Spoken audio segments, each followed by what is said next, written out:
My memories of that time are vague and murky. My life felt like stagnant water. I grew more and more impatient, but everything felt tedious and difficult. I wanted to take a step forward, but I felt so scared. But this pain in my chest, this agony.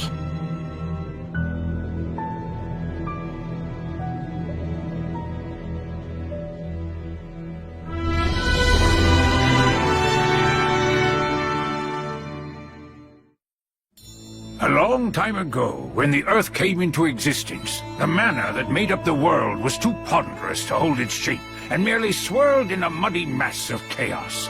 Then the first of the gods appeared and said, "Let there be Earth." The mana solidified, becoming the ground, and the mana overhead thinned and became the sky. Yeah, but Gus, I only asked you how words are related to magic. Just be quiet and listen to me. I'm not even getting paid to teach all this, you know.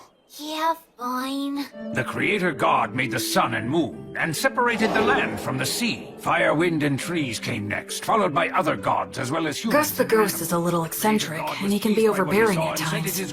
But he's smarter than anyone else, and he teaches me a whole lot. All the words and symbols that the creator god used, what we now call writing, are referred to as the words of creation. These words, whether they're spoken or written down, all possess very profound power. Power? That's right.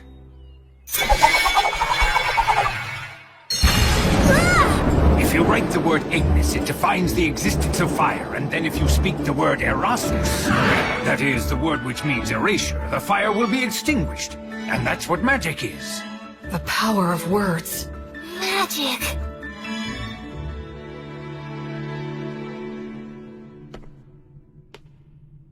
The god of justice and lightning. Volt. The Earth Mother. Mater. The god of fire and technology. Blaze. The god of wind and commerce. That's Whirl. The goddess of water and greenery. Rhea Sylvia. The god of knowledge and light. Ancient words of magic offered up to the gods. Words of creation. Oh, I get it. Parts of the inscription are scratched out so the word's powers won't activate. Gracefield.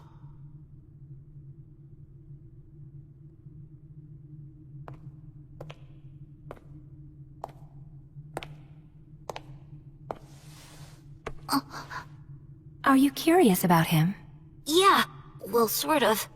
That's Gracefield, the god of light who governs the cycle of death and rebirth. He's the child of the lightning god Volt and the Earth Mother Mater. You worship the Earth Mother Mater, don't you? Yes, you've got it right. She's the god of child-rearing and the bounties of the earth. Of the 6 principal gods, she's particularly revered by people in rural areas. So when you do your daily prayers, the Earth Mother is the goddess you pray to, right? Mary? What do you say we head back and have dinner now? Sound good? Yeah! Huh? Blood! Oh wow, that's a really nice boar! Oh, you're gonna get some tasty meat up with this guy today, Will. Thank you so much! Hey, that kinda hurts. Wow, looks tasty! Go on, eat up. Don't worry, I will! It's so good! Thanks so much for the food, Blood!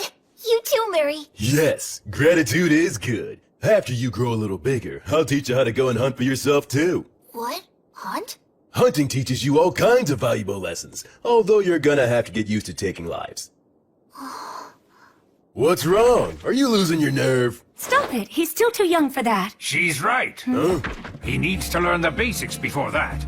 But I must say I'm impressed. I can't believe he's only 3 and he's already learned to read and write. He just might be as much of a genius as I am. I don't think it could hurt to teach him some magic. Hey, come on, give us a break. What if he becomes an old miser with an oversized brain like... Blood the skeleton looks scary, and he can seem out of control. But he always keeps things lively and friendly. What do you mean? What's with the crack about the oversight? Hey, Mary. What's wrong with strengthening the bond? About this bread, just when do you bake it? That's a secret.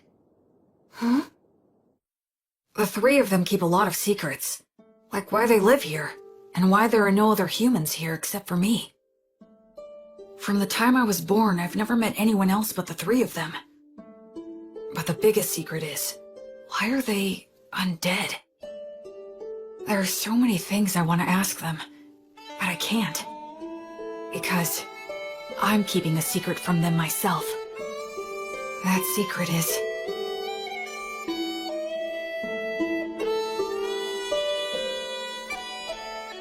Thanks for dinner! that I'm a human who still has memories of my previous life. My memories are vague and murky, and I can't get them into sharp focus. A ceiling? A monster!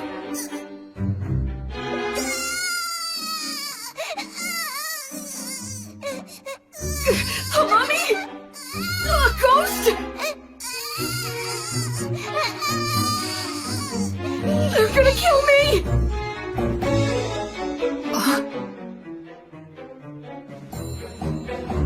What? This is the 186th morning after that day. Half a year since I started living with these walking corpses. It's time to eat.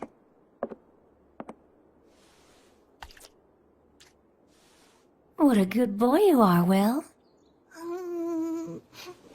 Oh, are you feeling full already? I can't speak it very well, but I can generally understand the language that they speak now. Shall we go take a little walk outside today? Outside? I've never been outside before. She smells like incense. I wonder what it's like outside the temple.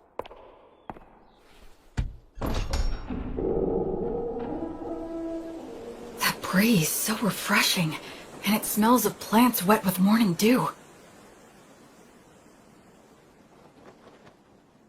Isn't it beautiful out here, Will? It really is beautiful. There, it's all right. There's nothing to be afraid of. At first, I thought I'd fallen down into hell. After living such a hopelessly vague and empty life, such a punishment wouldn't have been a surprise. No, I'm wrong. This is no punishment. It must be the grace of God. I feel like something that I'd wastefully thrown away without a second thought was given back to me once again.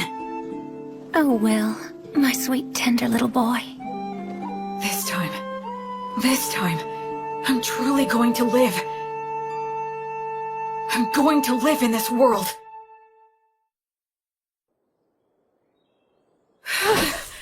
I'm finally done.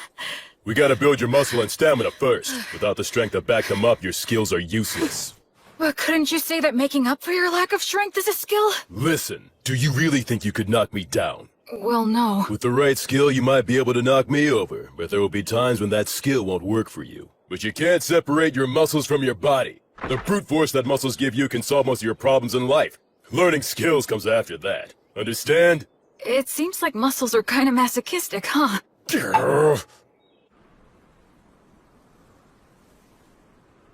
Flammo Ignis! Erasus! Fool, your pronunciation's imprecise. Given your talent, you really need to learn to control your accuracy, or you'll kill yourself. That's scary. Well, magic can be a scary thing. Do you have any idea of the reason why words possess so much power?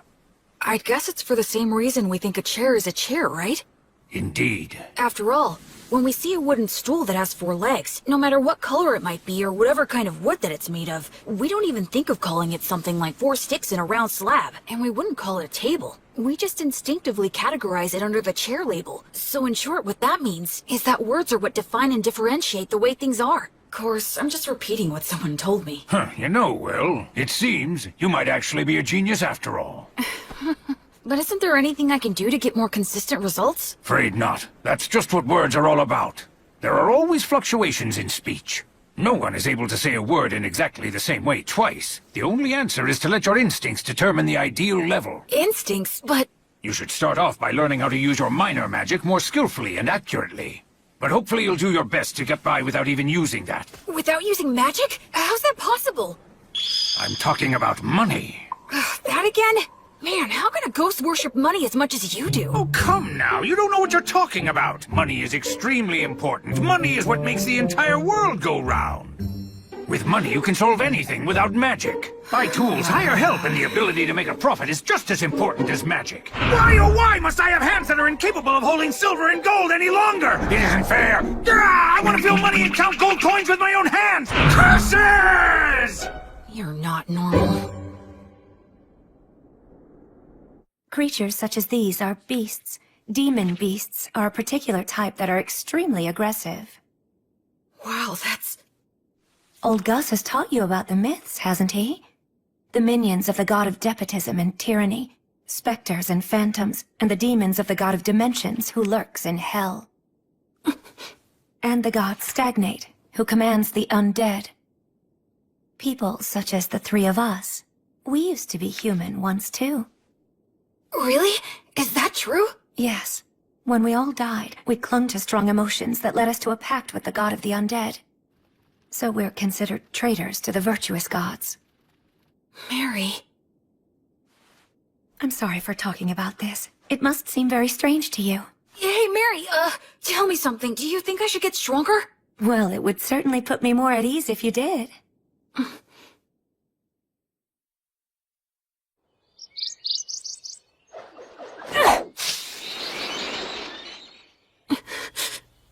Don't make it suffer. Just snap its neck quickly.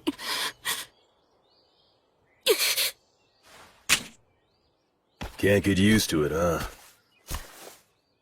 I don't like killing. Am I just being naive? Hey, I don't like it either. Huh? I don't like taking lives, whether it's a birds or humans. But these guys provide necessary sustenance to keep you alive. In life or death situations, you need to put your feelings aside and just go for the kill reflexively. That's what it means to be a warrior. In battle, it determines whether you live or die. Okay, now let's bring down a few more. Blood really is a lot like a father to me. You're almost 8 years old now. I think it's time you started some real-life combat training. Huh? It's bad enough when you stop just before hitting me. With your strength, if I take a hit from you, I'll be dead! I'm nothing but bones now. You'll be just fine. Probably. Probably? That's the whole reason why I said you can use the magic you've been learning from the old man. Go on ahead. Simply do as I taught you. That's right. Do it well and you could actually land a hit on me. Hey! Don't cry that I'm playing dirty. The battle has begun! Acceleratio! Flare! Oleum! Cadere Uranium! Not too shabby! Move, you fool! Distance yourself!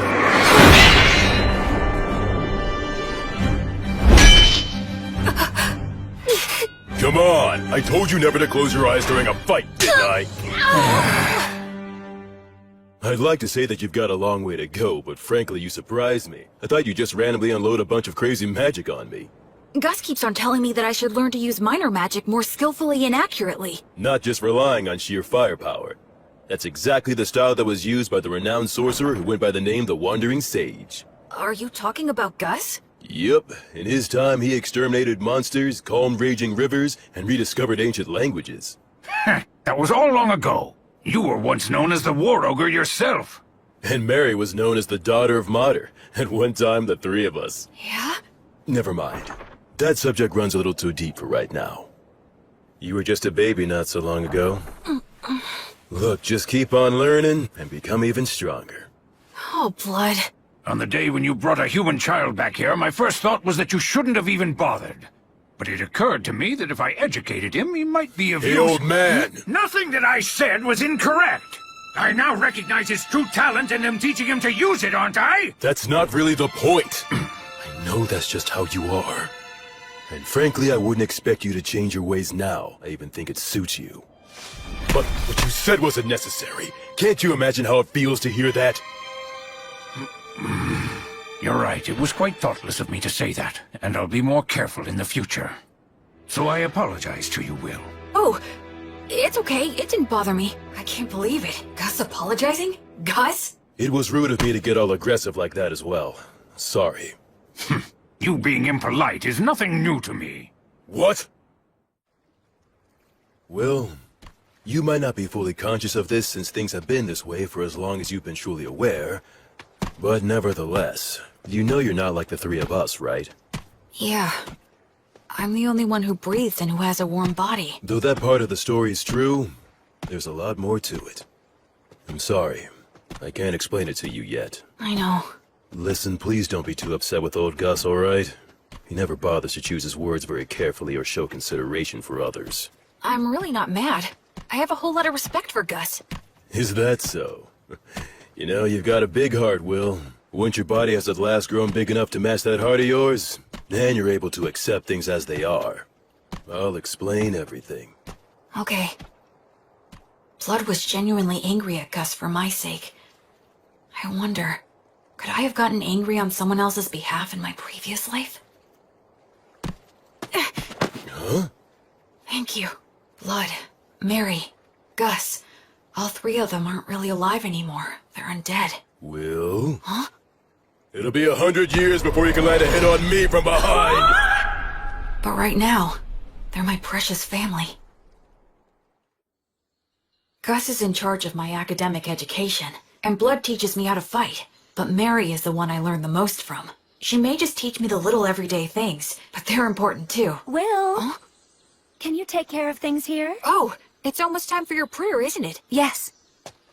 A few times a day, Mary sequesters herself inside the temple dome. I've been told that I'm not allowed to go into the dome while she's in there. Alright, it's time for your physical education. I can't even lift my arms. Mary?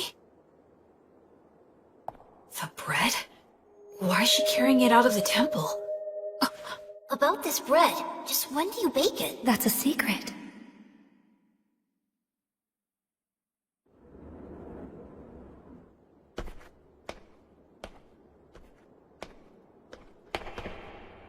I'm sorry, everyone, but I just have to know.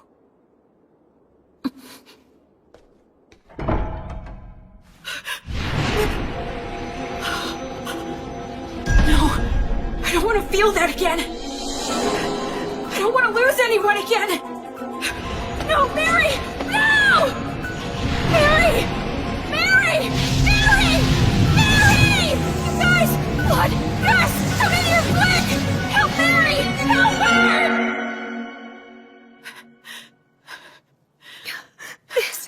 This is entirely my fault. I kept it a secret from him and... I'm sorry. I was careless. All those times we told him to be careful. Will his arms heal? Thankfully, his fingers didn't adhere to each other, but scarring is likely to be unavoidable. Mary... Will, I'm so sorry. It's my... No, it's not. It's my fault for prying. So don't apologize. I'm just glad that you're all right now. Oh, Will. The smell of incense that surrounds Mary always calms me. Why'd you try to look in on her?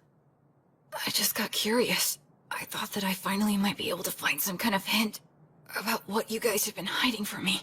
I told you I'd explain someday. Blood! Be quiet, Mary!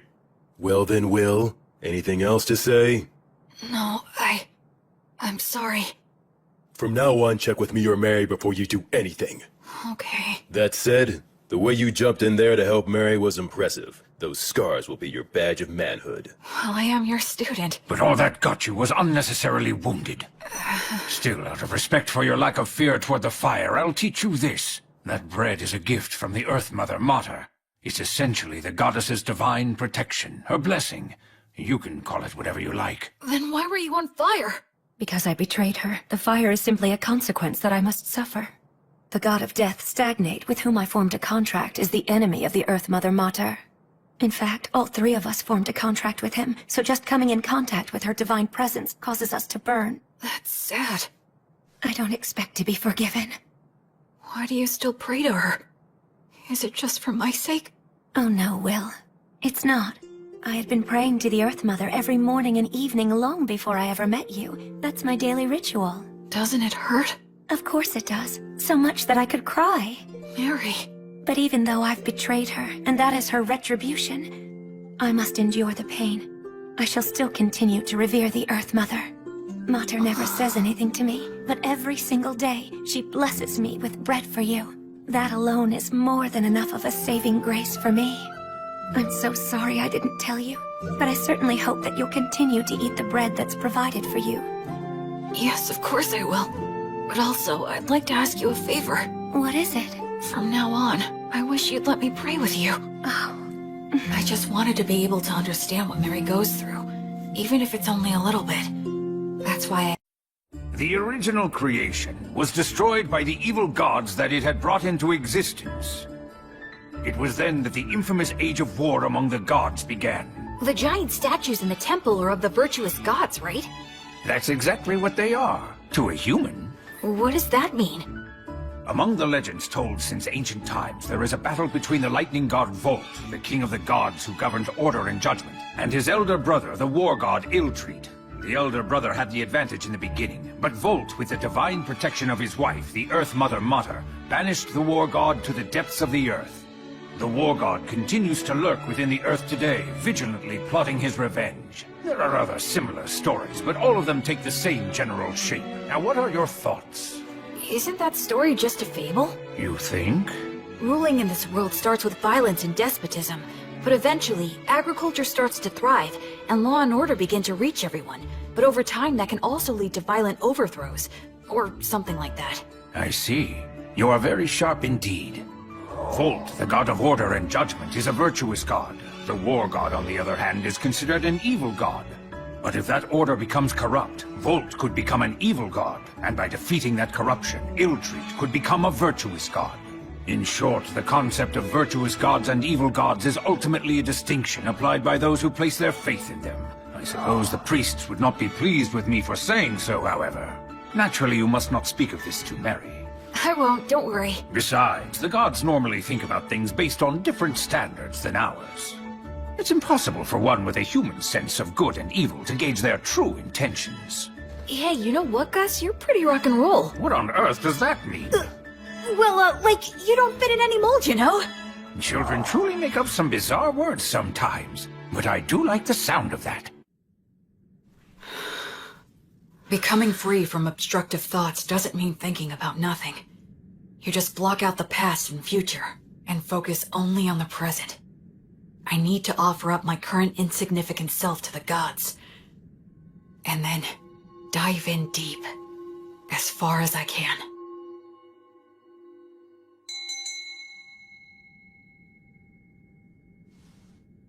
The 5-day silent prayer you've undertaken is now concluded. You did very well. I've done nothing but pray continuously for the past 5 days. Do you feel all right physically, Will? Yeah, I'm fine. And you're only 13. How remarkable you are. Only because I've been praying with you all these years. It's been 5 years now since my arms were burned. Mary says she has the ability to heal the scars with her blessing, but I chose to keep them. Especially because Blood called them my badge of manhood. I'll prepare all of your favorite foods for dinner tonight. All right! Memorize all of this by tomorrow. Huh?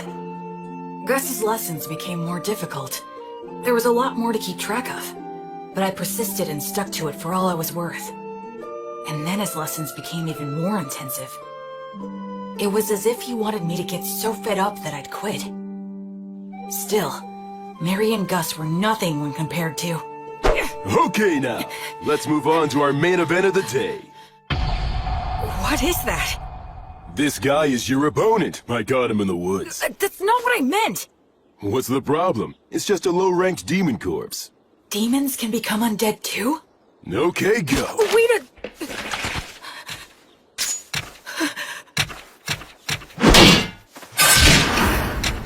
I got him! Look, Blood, I beat him! Yeah, good job there. So this is what they mean when they say a trained warrior can kill with mechanical reflexes. Yeah, I guess so. Huh? What is it, Blood? Well, for your first killing match, that wasn't too bad. Hear me? I said it wasn't all that bad, so don't get a big head. Oh, is that what you meant? Well, I'm more or less a genius, wouldn't you agree? This kid just might be a genius. Come on, aren't you gonna chew me out for that? Okay. How about we speed things up now and try something harder, genius? What, I always saw the ruined city from the top of the hill. That day was the first time I set foot in it.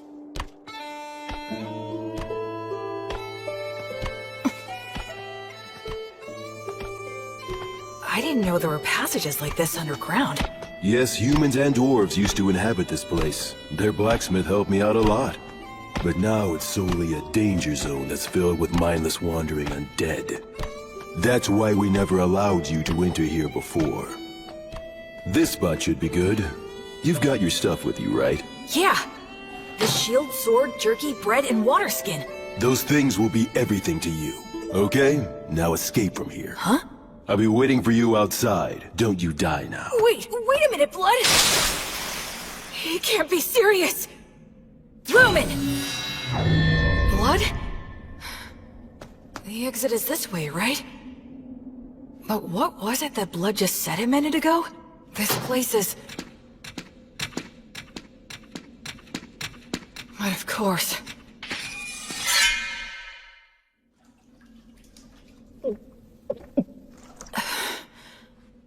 I'm pretty sure Blood is testing my overall practical ability here. I didn't know being alone could make me feel so empty and anxious. I'd forgotten about that fact, even though I'd spent all of my previous life alone. Ever since I came here, I've had either Blood or Mary always there by my side. In this world, people reach adulthood at 15, so I'll be striking out on my own soon. That's probably part of why all of their lessons have gotten so much harder. If that's the case, I want to give the best results I can. I want them to boast that I was a pupil worth teaching, and that they're proud of me.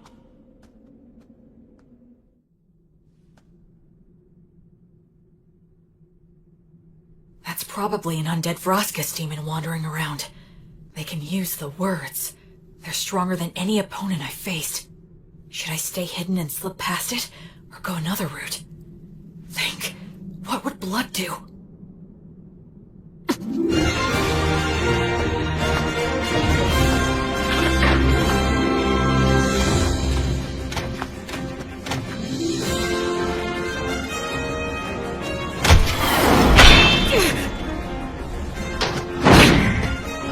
It's strong, but not as strong as Blood. The Theric Mouse!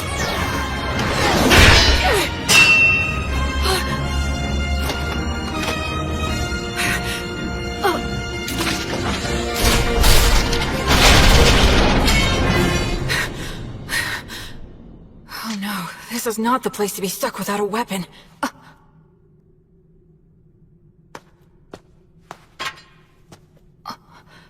This isn't a demon weapon. A dwarven magic spear, perhaps? It's better than nothing.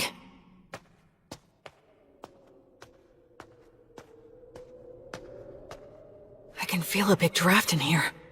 Maybe I'm near the exit. I wonder how long this place has been deserted. It sounded like Blood knew it while it was populated. Does that mean that the three of them became undead around the same time then? From the level of degradation, it's been more than just a decade or two. I already know there are no humans living anywhere near here. I wonder where my birth parents are, and what they were like. And I wonder, why am I in these ruins? My real parents.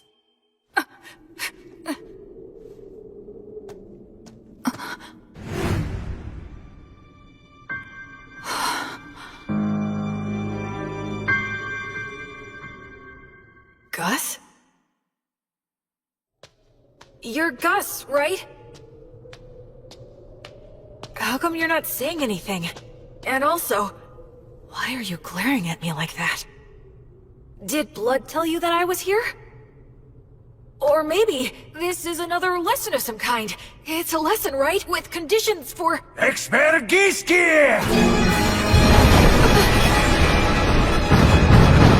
A golem? Gus! He's serious.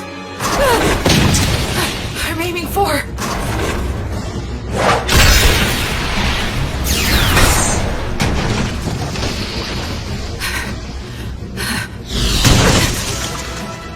Stone Blast can carry that much force? Targaryen! Palladium!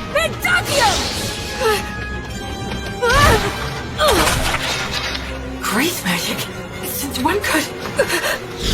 His projection magic is way too quick! Double cast? Roby Goose! Somnus! Why? Gus, why? Expertisti! Triple cast? I'm gonna be killed by one of my own parents and I don't even know why! This can't be real! No! I don't want that! I don't want to die! What can I... Alright, this spear should work on a ghost like Gus! He's the one who tried to kill me first, so no one can complain if I kill him! Pierce him! Kill him!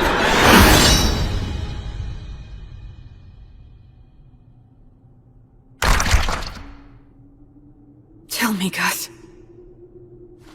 Grandpa, if you really have to kill me, there must be some reason you're being forced to do it, right? I know you wouldn't do this if you didn't have a valid reason. I know that. If Gus really was serious, he wouldn't need to play around like this. If he throws around a lot of fire magic, I'll die of oxygen deficiency and toxicity. If he makes the ceiling collapse, his ghost body won't be hurt, but I will get crushed and die. I know that, but I still don't want to do it. I don't want to fight you to the death. Because hurting you would make me feel worse than dying myself. If it's something that really is important to you, then it's fine with me. You can kill me. I'm not afraid. I'm your pupil after all. But if it's okay, I would really appreciate it if you didn't make it hurt too much. Forgive me. I think I took that lesson a little bit too far.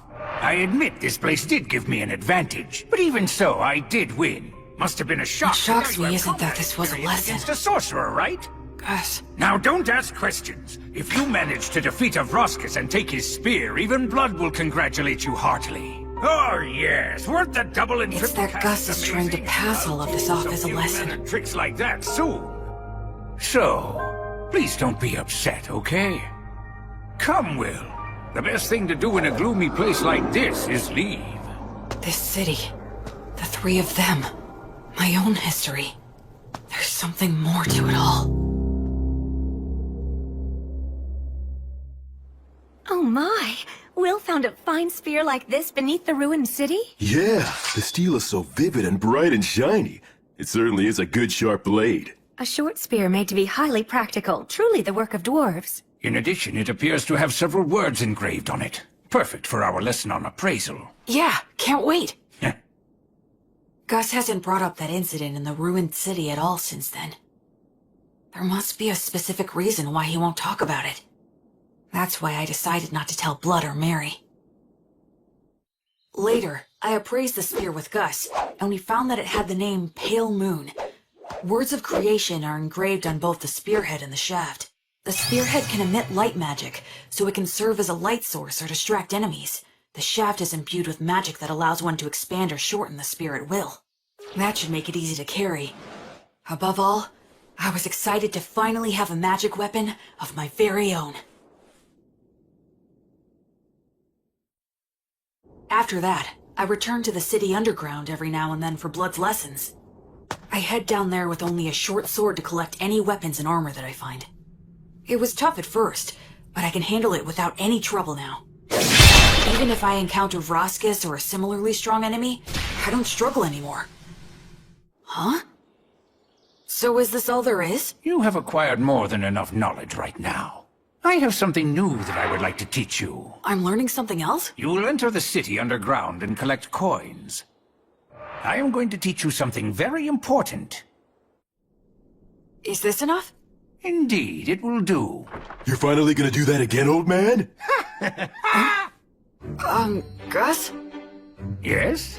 Isn't this what they call gambling? That's a vulgar description. Think of it as a game of intellect. But it's gambling! Come on, I was all excited when you said you'd teach me something important. Now, there's no need to get angry. Besides, games such as these should not be underestimated. They are most often used in duels between sorcerers. Do I really have to place a bet, though? Where's the fun in it if you don't bet? Oh, I get it. You're scared to play, aren't you? Huh? Oh yes, you should flee at once. You very well should be scared to compete against the one who is hailed as the Wandering Sage. How dare you! 2 sixes! Alright, I'm the winner! Your competitive intuition never fails to astound. Hey, one more time! This time I've got it! Huh? What in the world are you two doing, teaching that to Will? Mary, there's a reason for It it! was really only Gus! All 3 of you will go and sit down right over there. Mary's lecture was painfully long and downright scathing, but I learned something very important that day. It's not a good idea to get hooked on gambling. Listen, Will. I have been observing the heavens for the past several years to pass the time, so I know when the winter solstice is. That will be the day you turn 15, and your coming-of-age ritual. I believe that shortly before your coming-of-age ritual, Blood will challenge you to a one-on-one sword fight, an earnest and passionate duel. I get that feeling as well. I know it won't be easy, but I'll do my best to win. I can't make the 3 of you feel at ease if I don't. I'd like you to do something for me. Sure. Do you think you could find a way to lose the duel in such a manner that Blood would never notice it? Why do that? Because I need you to. No, don't make me do it! Please tell me, why are you always leaving me out of the loop? I know you, and you would never trample on somebody else's feelings without a perfectly good reason. Haven't I said, time and time again, that I trust you? If you just explain your reasons, then I'd be glad to throw away the duel. I'd even risk my life like last time. So why won't you tell me anything? Don't you trust me at all? Or am I just that utterly useless to you? Forgive me. I can't explain. I see. Well then, I guess I can't help you. I'll pretend I didn't hear a word of what you just said.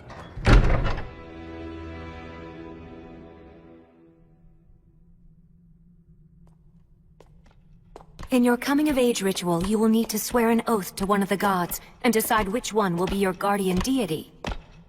Will? Is something wrong? No, nothing. Anyway, which of the gods do you recommend? The one that is the most widely followed is the god of justice and order, the lightning god, Volt. But you worship the Earth Mother Mater. Blood worships Blaze, the god of fire and smithing, and Gus worships the wind god Whirl, right?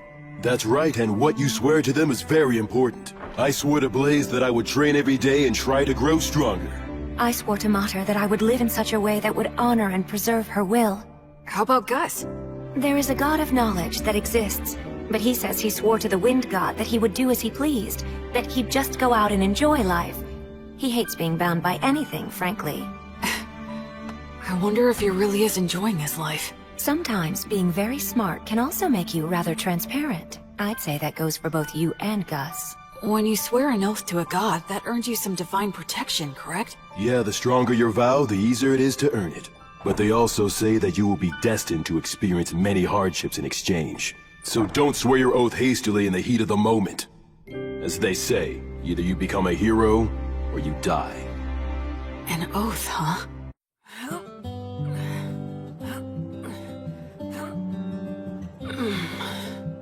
Okay, that's enough. You've gotten a lot stronger. So what are we gonna do today? Can we spar?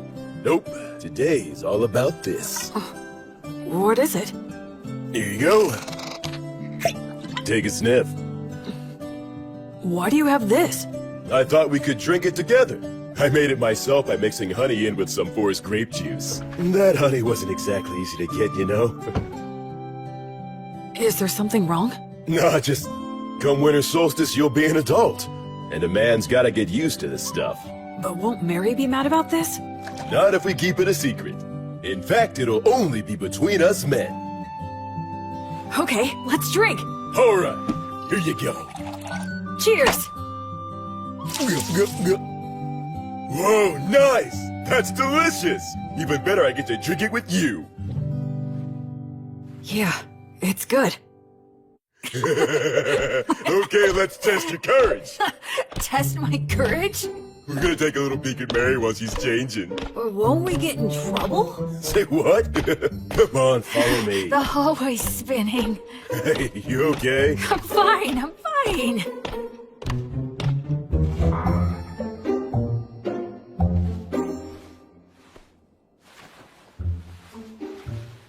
I can erase my presence easily.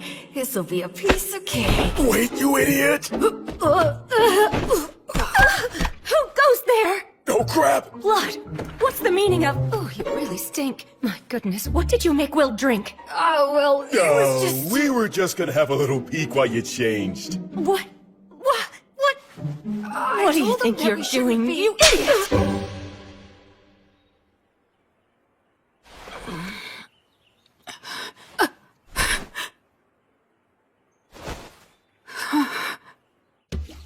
My voice had been changing, so I knew I was due for my first wet dream. I'm sure it was caused by Mary changing. Mary changing. What are you watching there, Will? Is that what I think it is? Stop laughing! I really gotta be careful not to drink too much. Today's the day of my battle with blood. Once this is over, I'll probably be leaving this temple by spring. Do you think you could find a way to lose the jewel in such a manner that blood would never notice it? Okay. Will? Come on, I'll help you get changed. As of tomorrow, you'll be an adult. So, have you decided which god you're going to swear your oath to yet? Yeah. I've got an idea. Oh, well, that's good. Mary, I'm gonna win today. Okay.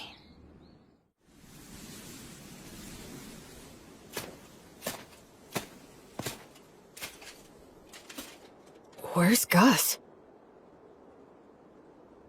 Hiya, Will. Ready to do this? I'm ready anytime. Let's go! Okay, good. Let's review things one more time. No magic or trying for instant kills, otherwise anything goes. If something happens, Mary will fix it with her blessing. The first one who admits defeat or is unable to fight loses. Now try your best. Not to die!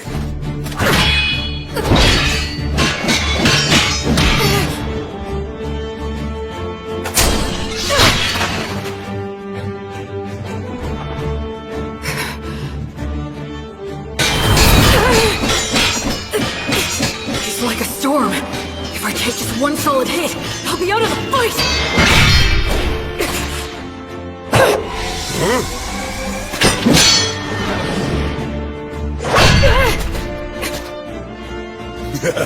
Thought you could get in close, didn't you? Oh man, this is infuriating! It's a challenge to avoid when a blood strikes perfectly.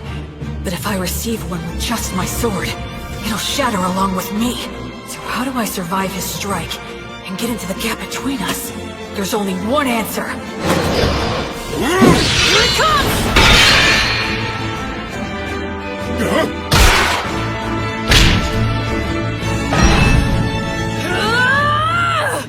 Will.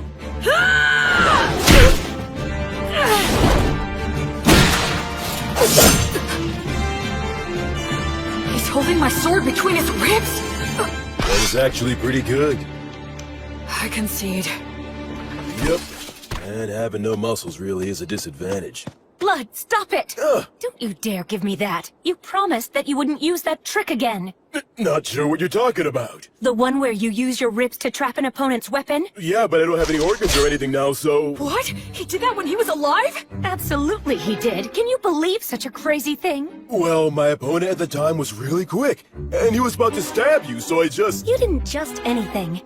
I can't believe he survived. If it hadn't been for my blessing, he wouldn't have stood a chance. Look, I only did it because I trusted that your prayer would work. I was genuinely concerned about you. I thought you had died right then and there. Didn't I ask you never to do that again? Even I know what this is. This is one of those things a dog wouldn't butt in on. Well, even if you couldn't beat me, what you've accomplished is still remarkable. Even if you couldn't beat me. You didn't have to point it out twice. I'll make sure you'll lose next time. Now that's the spirit, little Will. Hey, ow! Don't get carried away.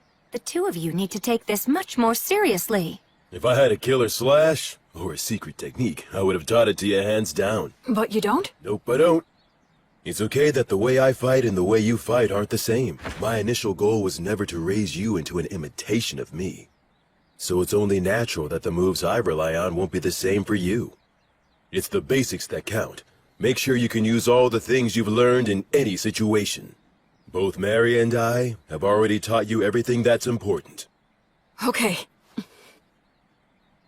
Okay, Dad. Okay, Mom. You called me Dad, huh? Yeah, I guess that's pretty much what we are. That's true. I can't teach you any secret techniques, but to mark your new independence, I'd like to give you this. It's the most powerful of all the demon blades that I own. What? But I didn't even win, so... I told you it's to mark your new independence. Go on, Will, try it out.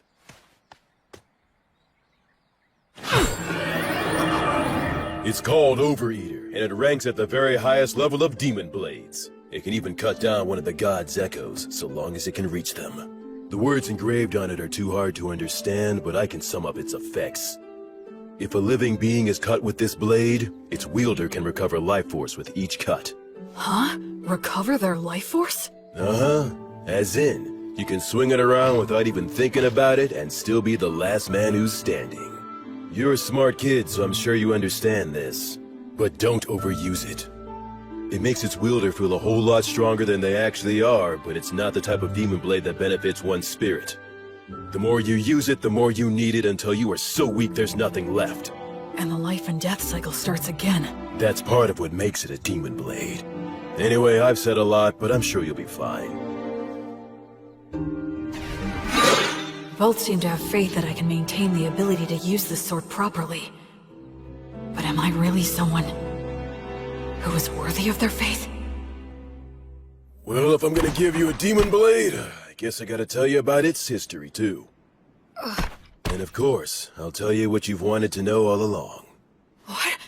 He's talking about what I've wondered all these years. You are a grown-up now, after all. I promised I'd tell you once you grew up. Your mind and body have become plenty big enough by now. Listen up. It's the tale of the king among demon kings who tried to conquer this continent. He's the one known as the High King of the Eternals. It's also the tale of the defeat and death of many heroes, including our own. It's the tale that explains the reason that you grew up here. The undying blade fiend, the king among kings, the purest evil, the inexhaustible darkness, the rider of war storms, all names for the High King of the Eternals. Approximately 200 years ago, all of the demon kings led a great uprising. An army of countless demons invaded our precious continent of Southmark. All the continents were crawling with demon kings, generals. They were the kinds of demons you really don't want to see showing up anywhere. Demons were here? And these swarms of demons offered up massive amounts of flesh and blood during a number of great rituals to their deity, the God of Dimensions. In response, the minions of the God of Tyranny ill-treat, and those of the God of the Undead stagnate, also became active all over the world. The virtuous gods expended a great deal of strength in a series of battles, intense enough to change the entire map. I know that you learned geography from Gus, but don't think it's the same now as it was then. Because of that, even we don't know much about how the other continents were back then. But what we know for certain is that the High King went on a rampage in Southmark. The High King sure has a lot of scary nicknames. Frankly, they don't even come close to the truth. His abilities were absolutely insane. He could turn any blood he shed into soldiers, and any flesh cut from his body into commandos, in unlimited amounts. In other words, he made demons from his own flesh and blood. That's some serious hacks. What does that mean? It means he's a cheater. Blades are the only thing that could harm him. Using arrows and magic wouldn't even leave a mark. His weapon of choice was Overeater. He was a madman who'd roar with laughter, creating armies by cutting down enemies and getting cut himself. Eventually, he came to be called the High King, meaning the king of all kings. This city was once a vital hub for lake transportation, but it only held out for a matter of days before it fell. The High King made his home in the city and mass-produced demons, who took advantage of the water routes to attack all the surrounding settlements. Nobody could kill the High King. the destruction of the continent of Southmark was assured, and just when everyone had begun to believe that, Gus came. Augustus, the wandering sage, suggested that now was the time to strike down the High King. Why would Gus say that now was the time? Was it even possible to kill the High King? An army of demons, a demon blade, the city underground, Blood's combat techniques, Mary's blessing, Gus's tactics. Gus was... I get it. You understand? Really? You do? Yeah, I think so. Gus was hoping to pinpoint the enemy's location, then invade via the underground with a few elite soldiers and steal his demon blade in battle. It was most likely the only way, since the High King couldn't be killed. The premise was probably that he could heal using the demon blade. However, the demon blade is a weapon that can be stolen, so stealing it would change everything. To do it, Gus would use great magic to wipe out all of his minions and face him one-on-one. As long as Mary kept them both healed with her blessing, no new demons would appear. From there, Blood would do what it took to steal the demon blade. This was certain to be successful. How can you be so sure? Because the proof is that you own the demon blade. And that's how the High King died, I guess. After that, then... Not exactly, Will. It's clear you really are a genius, but you came to the wrong conclusion. You see, I, didn't quite succeed in killing him. Wait a minute. You didn't kill him? That's right. Gus made use of every factor visible to him to draw in any possibility of killing the High King. The thing is, the factors he could see were incomplete. The High King revealed his true nature, taking on the appearance of a hideous, grotesque warrior. And then... well... He was a better swordsman than I was. I couldn't touch him. I fought opponents bigger than me many times before, but he was the first one where nothing I did could reach. Even you were no match for him? Yes, even my buddies who formed a wall outside after entrusting everything to me were crushed one by one. Thankfully, I had the support of Gus's magic and Mary's blessing, and the High King was wounded. Despite all that, I'm pretty sure he made it one level higher, enough to become something I couldn't kill so long as I lived. To this day, I still wonder what I was lacking. But it's too late now. You know why, don't you? The undead can no longer grow. My sword skills can't improve any further. So then, when it became clear that we were bound to lose, Gus and I decided we had to place a seal on the High King. We couldn't kill him, but we could do that. So you mean... they completely gave up on Blood's chance of winning altogether? Thankfully, the technique worked, and the High King was sealed deep beneath this land. In other words... unfortunately, in the very end, we couldn't fully believe in Blood. And then... Mary? And then... an echo of Stagnate descended down on us. What? But an echo is a body double of a god, isn't it? So then why would... The evil gods act individually, each following their own principles. They'll cooperate if it's in all parties' best interests, but the opposite is also true. I guess that Stagnate wasn't too happy with any of it. The High King was a monster that could slay a god's echo using Overeater. He thought it would be better for him if the High King was sealed, so that's the reason he offered us a deal. You three are exceptionally gifted, so become undead and fight on my side, he said. But that is... If we agreed, he would get rid of the demons in this city, and after that, we could just watch over the seal as we pleased in our immortal bodies. Stagnate couldn't bear to watch the tragedies of life and death, so he hoped to create an eternally stagnant world with no more tragedies by turning as many exceptional souls as he possibly could into the undead. And we had caught Stagnate's eye. Isn't it more accurate to say he set his eyes on us? He told us to choose, but there was no choice for us to make. We willingly accepted his hand. Since my flesh was all cut up, I became a skeleton. Mary was burned by Matter's flame, so she became a mummy. And perhaps because he had no attachment to his aged body, Gus became a ghost. Mary did tell me once. Because I betrayed her, the fire is simply a consequence that I must suffer. The god of the undead then cleared out the entire city. His power turned the lower-ranking demons undead. It's something that should not even be possible. And the undead demons still roam the city to this very day. And so that's how we became the Guardians of the High King's Seal, as the highest-ranking undead.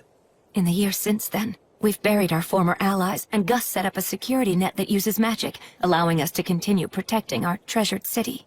There was nothing left for us to do. You can see that we are bound to the city by our contract. We can't even learn what goes on outside. The three of us began talking about the possibility that humanity had already died out. And then you came along. Or speaking more accurately, it was the demons who brought you here. Oh. So then, I was meant to be a sacrifice to break the High King's seal. No wonder you couldn't tell me before. You couldn't bring yourselves to do it.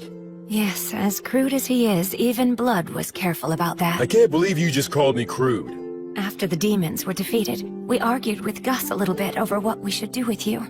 Argued? Gus made it known he was against it, but Blood and I decided to go ahead and raise you anyway. That's why Gus said that. On the day when you brought a human child back here, my first thought was that you shouldn't have even bothered. The fact that the demons were able to bring you here means that there must be a place outside that's inhabited by humans relatively close by. I'm sure you're imagining that the situation outside looks pretty grim right now, but if that's the case, you simply need to build the strength to bust through it, just like you already have been doing. So that's the story of why I'm here right now, huh? I'm about to head into a nation of people who survived the Great Uprising. I'll take with me the strength that the three of them gave me. One day, I'll come back to this city. I'll bring my family and friends and introduce them. I could even rebuild this city. I know that one day... Well, be happy, and don't forget to pray so you can do good. Huh? You are the best people I could have asked for. Even in today's test in terms of substance, you bested me. You clever, precocious son of mine. I sure love you. Keep getting strong.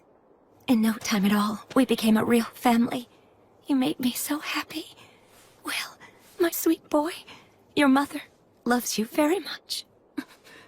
Wait a minute, why are you talking like this is our last goodbye?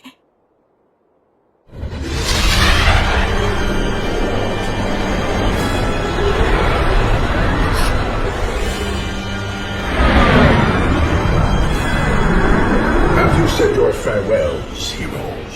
Yeah. We have. Go ahead. We're ready. At last you have lost your attachment. In accordance with our contract, place your souls in my hands right now. I can't do anything. I can't move. Why? Please, please move. What's that?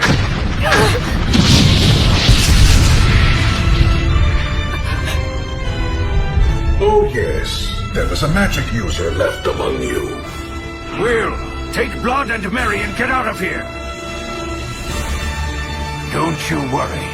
I am determined to stop him. A nearly forgotten memory came back to me. There was an old sorcerer in a book I had loved as a child. To me, he was magnificent. Ligatur nodus obligatio! That's a huge amount of mana! You know all, Sage, and still you cannot resist. Conciliat sequitur! You retaliated so fast! Ostare! Alida mosaico! Pulsat pene! A quadruple cast? That's the ultimate magic, normally cast by several people together, and reduce all to nothing! Aupernum tabernas! Regumque turres! Damnatio memoriae! Curse you, Sage!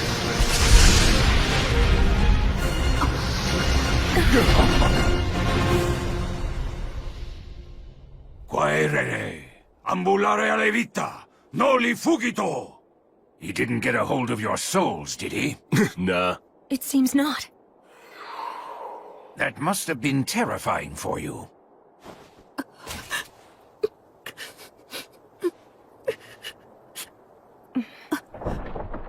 Sorry about that. It turned out exactly the way you were thinking it would. I was hoping that we could hold out until Will was ready to leave. Yes, but the two of you made your decision. Now, I'm not so unreasonable that I would demean the intentions behind your choice. I'm just happy that it all worked out in the end, so...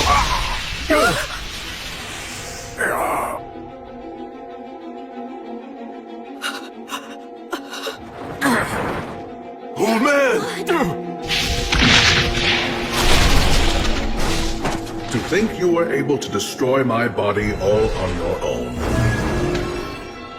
Had I not initially divided my strength into two bodies, I would have been really hindered for quite some time. I commend you. It's true you are a great sorcerer who has exceptional abilities. Stagnate. Let me go. Stagnate? What a shame it would be if I destroyed you now. I'll wait until you've lost your attachment. Now, Gus! as for you... You have my gratitude. It's all thanks to you. Well done. These great heroes formed contracts with me. They became the highest-ranked undead. With one condition, that when they eventually lost their attachment to the High King, then they would become my servants. Because of me? That's right. Thanks to you, the sage's attachment was weakened, and the war ogre and beloved daughter lost hold of theirs completely. I'd say you did a fine job living as their son. But that's because I was reborn, and I wanted to live right this time around. It seems that was a shock, and for good reason. I have an idea. Why don't you come and join my army as well? Then you can continue to live harmoniously with your beloved family. But I won't force you to decide right now. Tomorrow's the winter solstice, on that loathsome day when the sun is at its very weakest. I will seek out your answer in the evening.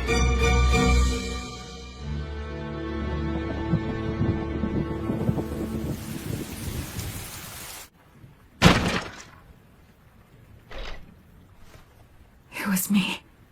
I took Blood and Mary's attachment away from them. When Gus was against raising me as a baby, when he taught me excessive amounts of knowledge, when he tried to kill me, when he asked me to lose on purpose, it was all to stop the two of them from losing their attachment to the High King.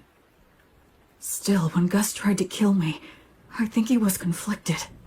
But I was living without a care, totally oblivious. I just sat comfortably on Gus's mental anguish and Blood and Mary's self-sacrifice. I was so excited to be living my life right this time. All I did for my parents was cause trouble. I didn't do anything in return for them, right up until they died. Why would it be different this time? They're gonna die because of me again. I've only caused trouble, and I've done nothing in return. Someone who dies in vain isn't going to be reborn any better. I'm sorry.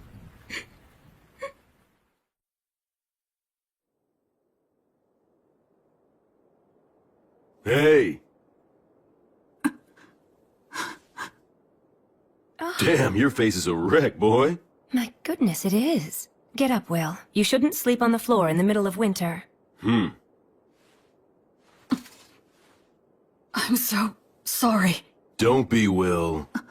We all end up paying off our debt for the dumb stuff we did a long time ago.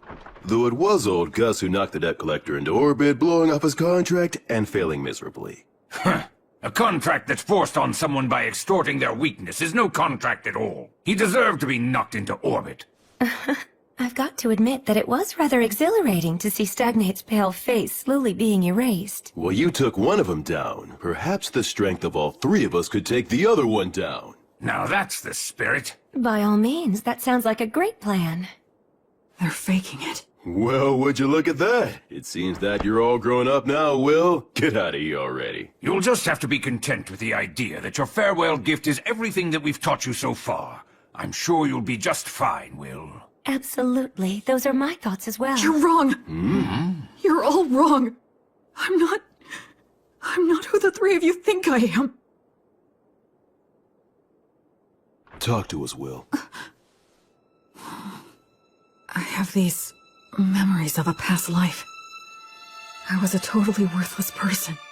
So when I was reborn, I thought that this time I could live my life right.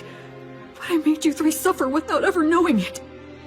Even in my past life when my parents died, I have no idea how I felt. Because I can't remember. I can't remember anything.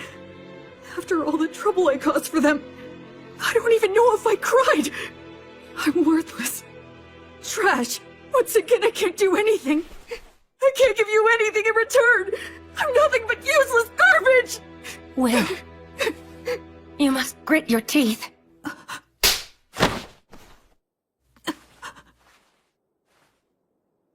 Mary. Speaking as your mother, I will not allow you to go on hurting yourself anymore. You say that you're garbage.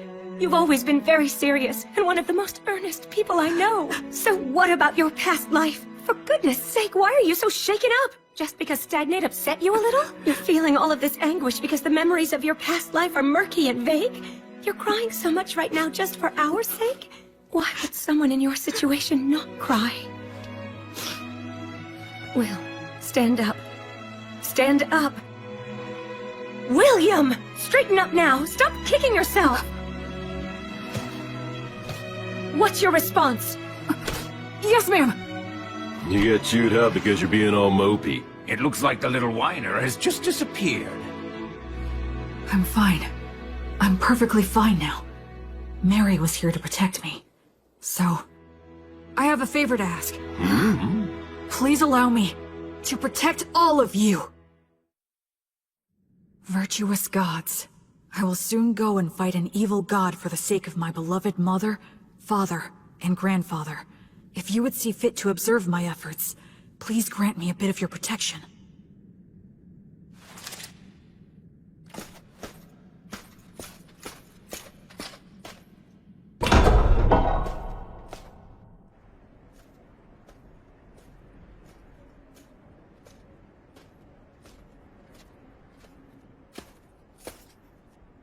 So, have you made up your mind? Yes, I have, Stagnate.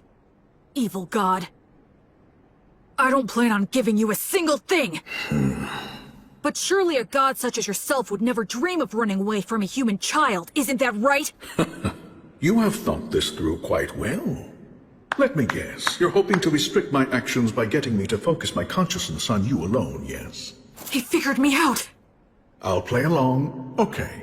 But please realize you're challenging a god. You must first show me you are worthy of such a challenge.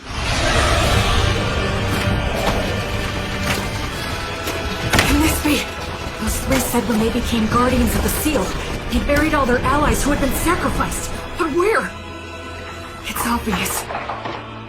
Right here! I am the god of the undead. Undead god Stagnate. I lead an army of undead soldiers. Yeah? So what if you are? Then I'll just take them all on!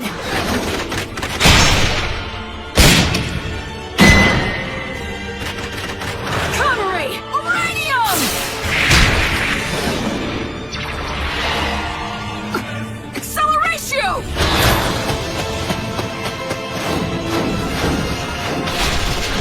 Oh, he is somehow pulling this off against 100 heroes.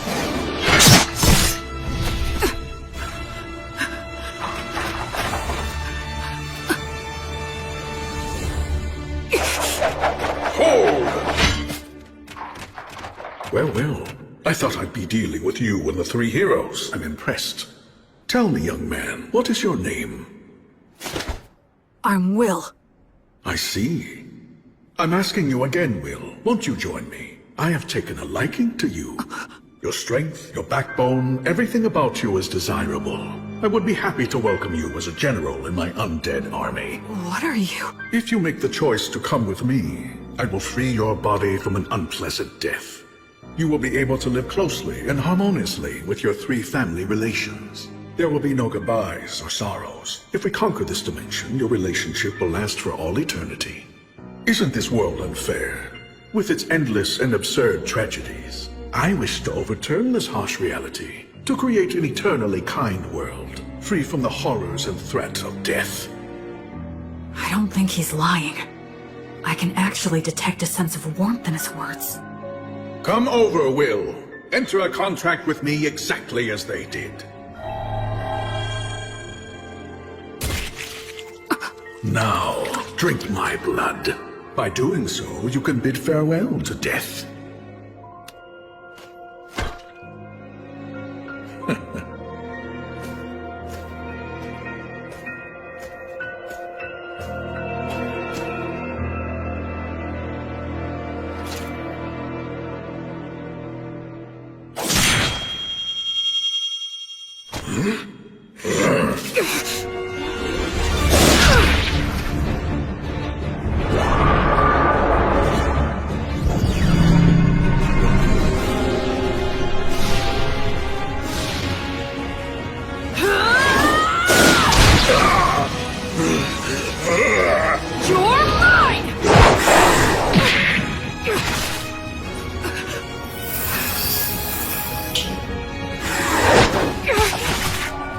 First the sage and now you. I truly cannot let my guard down when you're around.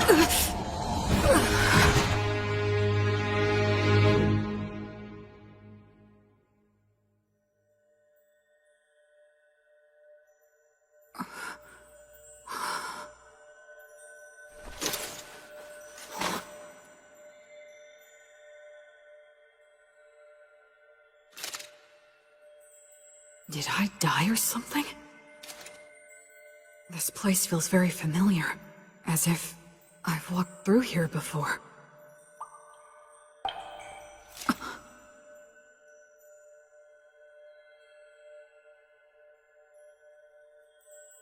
It has been a long time, Goddess of Light.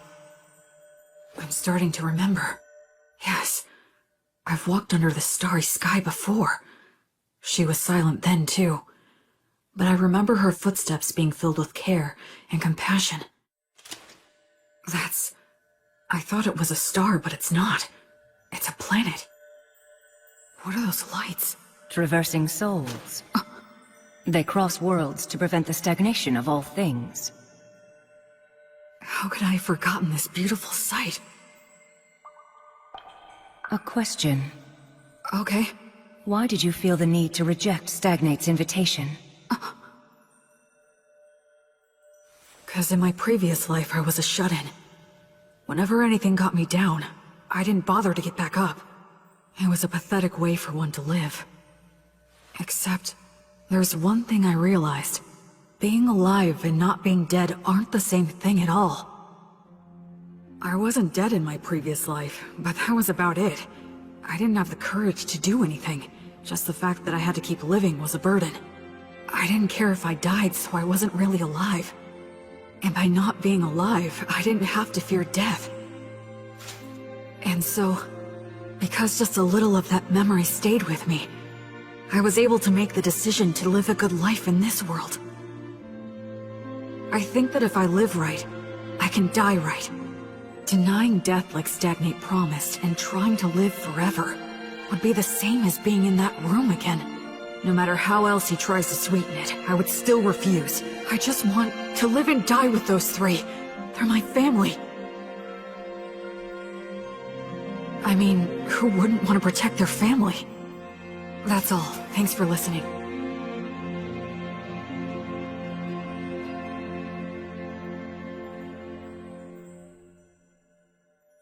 You are William, child of blood and Mary, a soul who has crossed worlds. Yes! You now fully understand the gravity of life, Yes! and you are still prepared to accept death. Yes! You fully understand the despair of death, right? Yes! And you still love all of the lives that will one day burn out. Yes. I finally realized the meaning of it all. Thanks to your grace.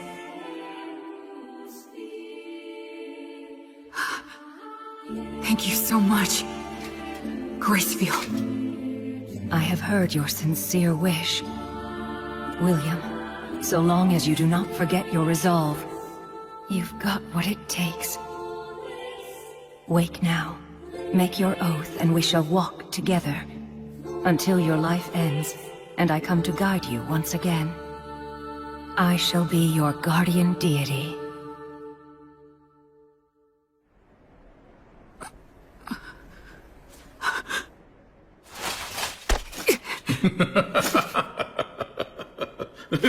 Goddess of the cycle of death and rebirth, Gracefield, please walk by my side.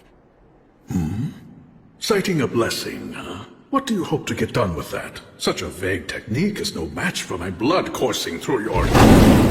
He has a stigma. This is the badge I earned when I learned Mary's prayer. My arms burned by divine fire. Now that I can see your body more closely, how many holy communions have you taken? Every day, Mary prayed to Mater for food to sustain me. Mary's daily prayers, her unyielding heart, will not bend to you! And I swear to you, my god... Yeah, the stronger your vow, the easier it is to earn it. But they also say that you will be destined to experience many hardships in exchange. I will offer up my life to you. I will be like your sword to banish evil, and like your hands to save the suffering. I swear it on the flame of Gracefield! You earned the protection of Gracefield? What a shame. A crying shame. I had so hoped that you would be joining my ranks. But since you have been taken in by her, I have no choice. God of the undead stagnate! I will defeat you and fulfill my oath! Unseasoned hero, die with your resolve undone. Kill him! It's okay. I know exactly what I need to do.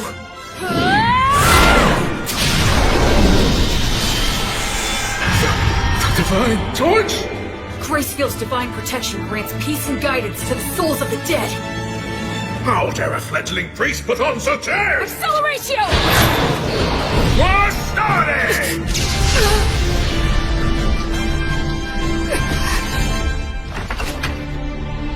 Where will he come from next? If he makes any careless moves, I'll leap straight at him and deal the finishing blow. Stagnate is consumed by the desire to kill me. We're on even footing. If I fight him now...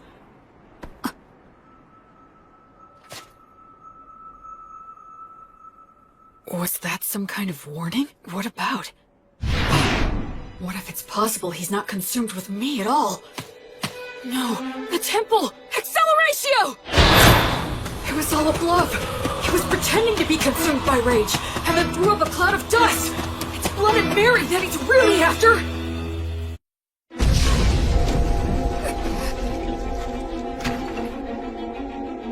Stagnate is consumed by the desire to kill me. We're on even footing. If I fight him now...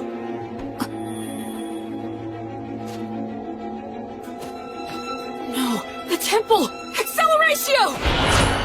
It was all a bluff. He was pretending to be consumed by rage, and then threw up a cloud of dust. It's Blood and Mary that he's really after. Come on, let me get there in time, please! Acceleratio! If I can believe what Stagnate says, maybe he considers me to be someone who's actually worthy of keeping an eye on. But in the end, that's not going to mean anything to an undead god who can live forever. His priority right now is getting to Blood and Mary, and then Gus. Now that I have the divine protection of the Goddess of Light and can pray for her blessing, I can return the three of them to the cycle of death and rebirth. That's what he was being cautious about. He weighed Blood and Mary's souls against the risk that I posed, and then he tried to play the fool. That's what I was trying to do from the very beginning!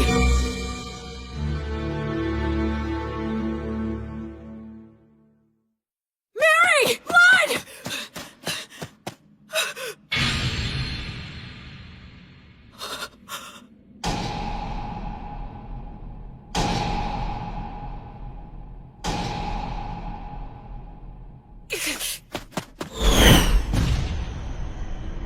It's no use. I won't get to him in time. I borrowed the strength of a goddess, and finally managed to stand on even footing with him. But then I fell for a trick like that, and now it's all over?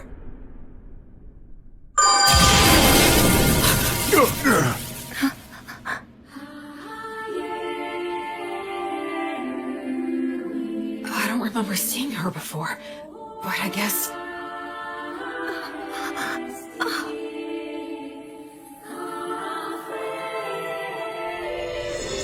Suddenly, everything was clear to me. Mary had been forgiven all along.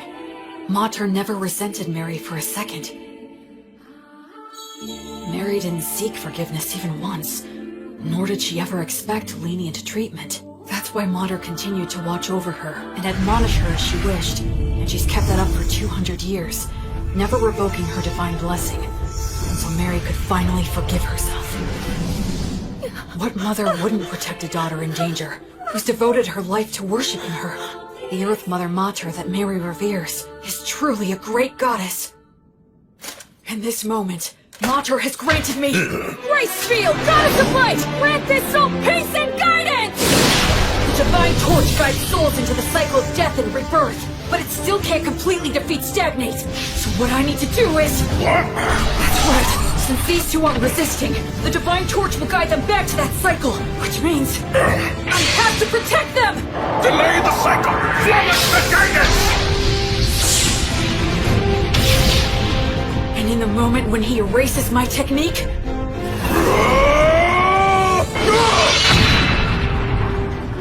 Acceleratio! Haserayo! You should start off by learning how to use your minor magic more skillfully and accurately. An exhilarating strike like that is far more Gus's style than some magic that would erase his existence!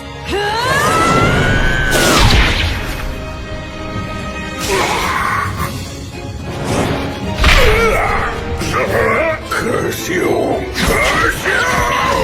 Will, child of blood and Mary, disciple of Gracefield! I will remember that name! Until you surrender to me, your knights will bring you to rest or repose! That's the kind of thing a third-rate villain would say! God!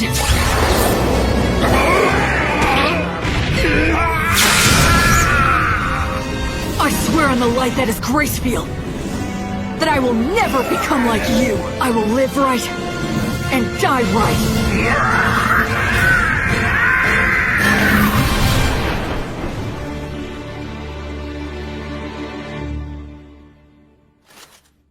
Quaerere, ambulare alivita, noli fugito, etiam sigillum.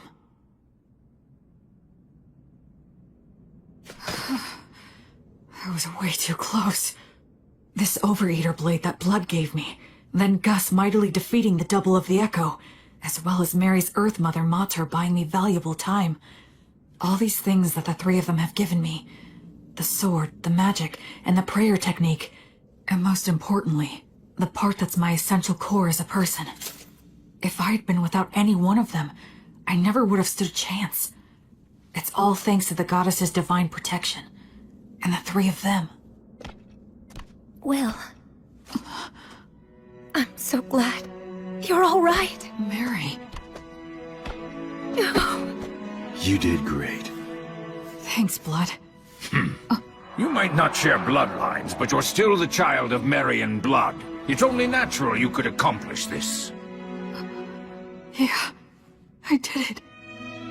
I did it. I protected them.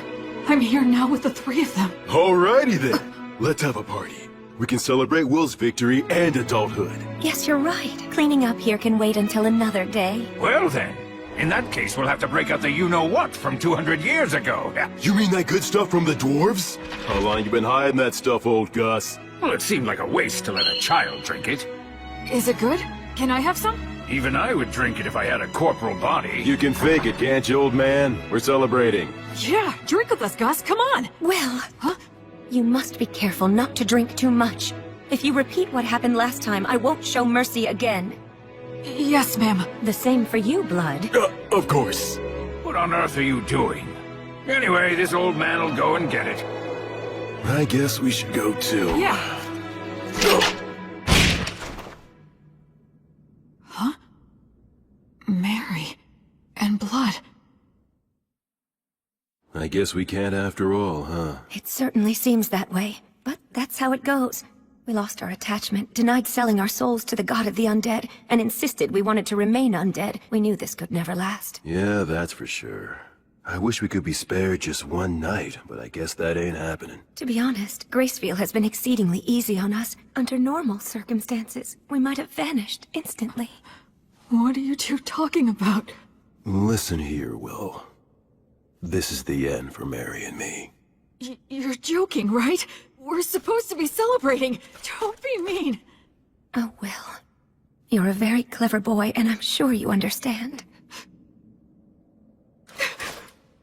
Sorry about this. We're really sorry. Can't anything be done? I'm afraid not.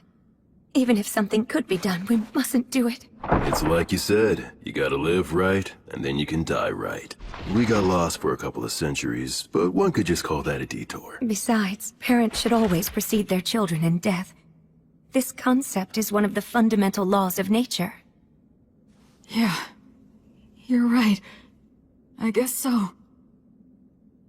But just this once, I'm gonna say something I'm not supposed to. I don't want to see the two of you die because I can't bear the thought of living without you. I want to see both of you again, when I can make it back here someday. I want to duel with Blood, beat him, and have him beat me. I want to say silly things to each other. I want to do chores with Mary, and hear her say that I've gotten better. I want you to meet my children and my grandchildren someday, and I want you to teach them lots of things too. It's just cruel to say that you're going away now. I don't want you to. If you two go away, I have no idea how I'm supposed to go on. Don't go. I can't. Please find a way to stay. Cheat somehow. Hey, there's no need to be selfish now. Blood is right, Will. Be reasonable.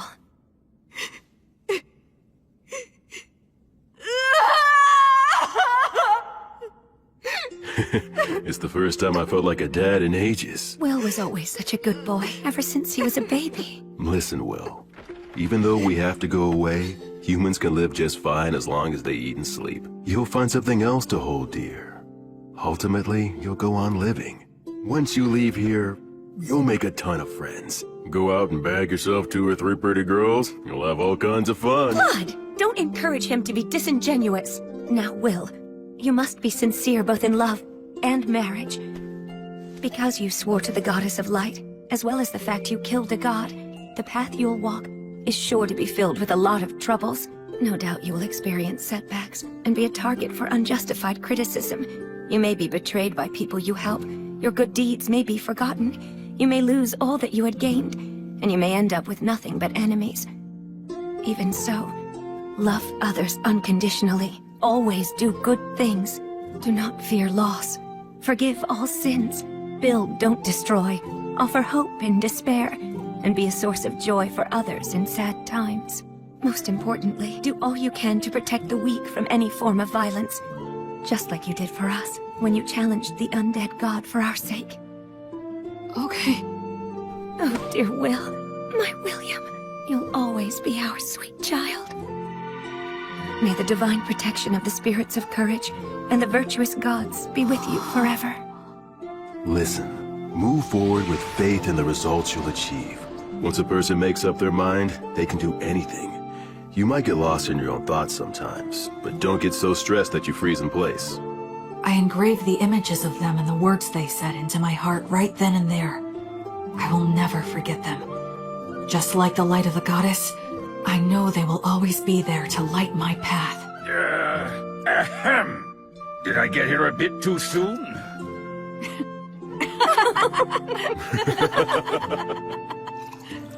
After that, we all celebrated my victory and my passage into adulthood. The first drink I had with all 4 of us together left a lasting impression. It had a strong burn and a rich aroma.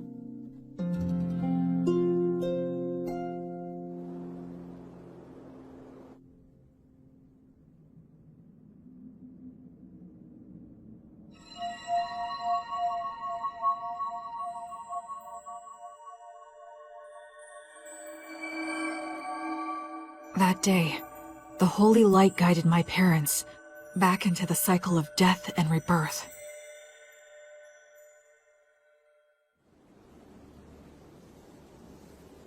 Yep, the view from right here is the very best there is. Mary, Blood, I know you're not here anymore, but I'll still come back. Just to let you know how things are going. If I make friends or start a family, I'll bring them here.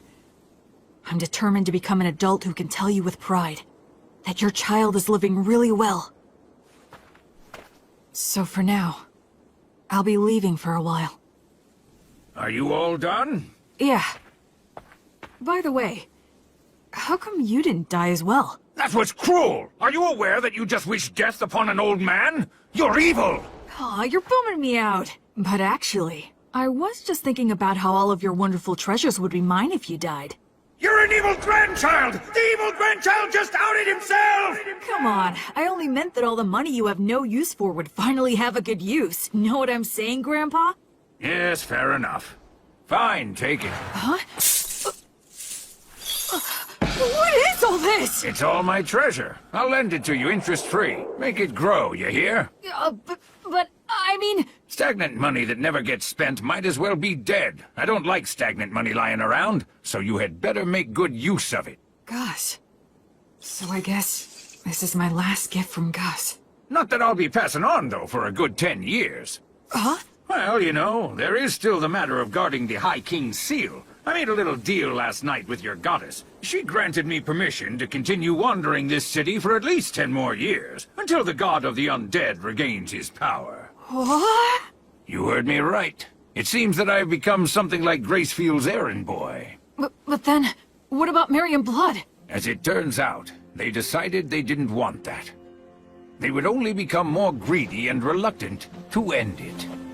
If given 10 years, they would want another 10, then another 10, and then to remain here at least until you pass on. They knew they would naturally desire this, so they consciously chose to die. Just like what you went through. You tried to appear strong when you were really crying and screaming on the inside. Granting a position for that greed to just one old man is quite enough. You really are rock and roll, Gus.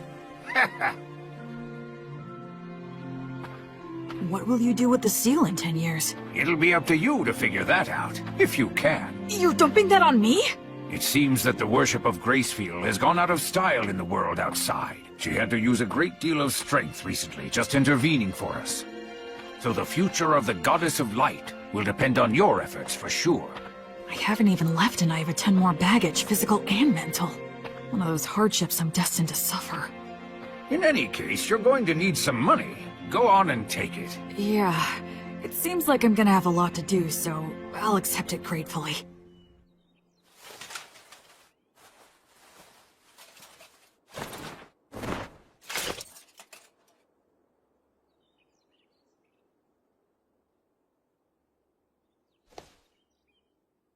This is it. I'm leaving.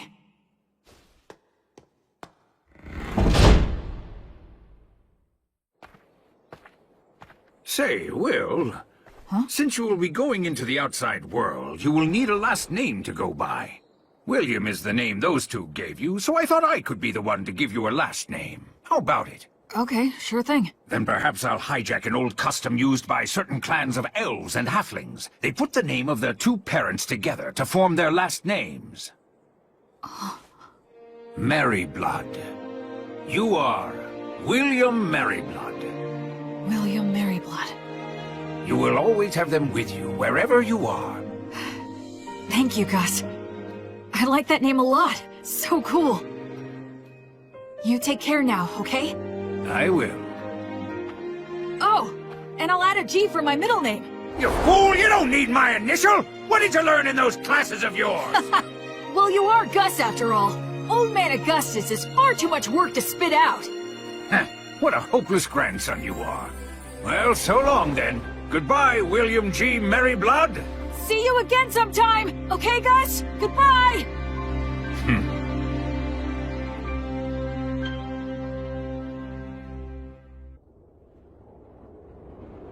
Hey, Fortress General! You doing good?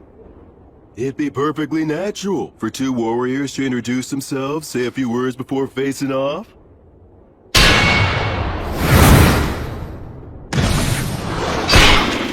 But of course you demons are always so damn rude. Being told that by the likes of you must leave that demon at a real loss. What a mean thing to say. How's it going on your end? I performed the funeral quite easily, and stopped the transformation to the undead.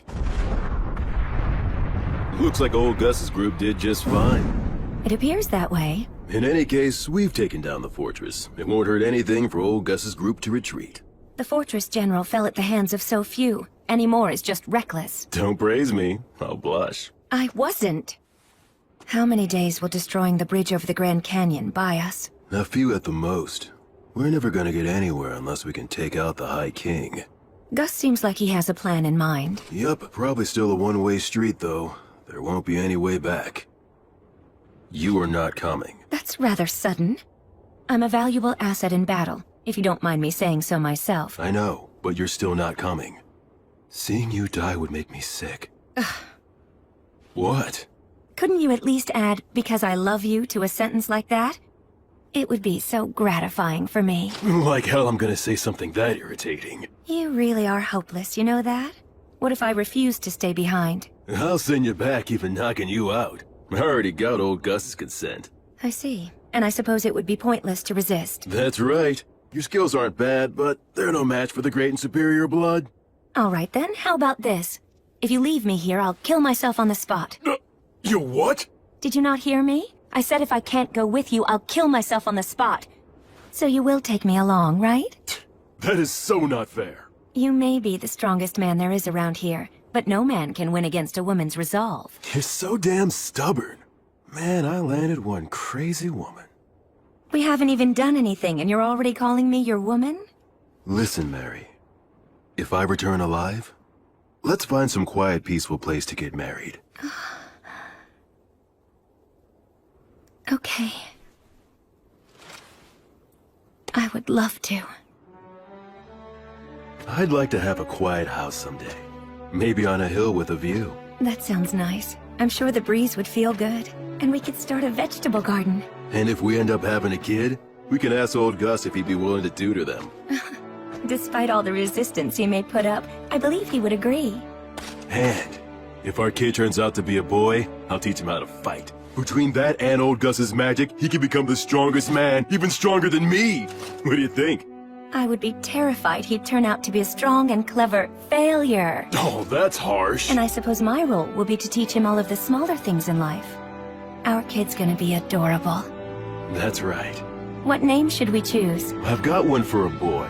I hope it's not some weird name. It's a perfectly good name. Remember, he'll be our kid, so he'll probably have an unbending will. And there's a name that means Helmet of Will. William. William. What a fine name. I really like it as well. Will, my little boy.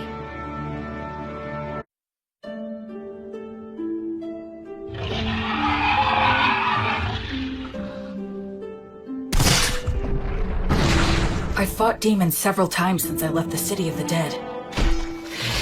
As someone trained by Blood and the others, and after fighting an undead god, everyday demon riffraff are nothing to me.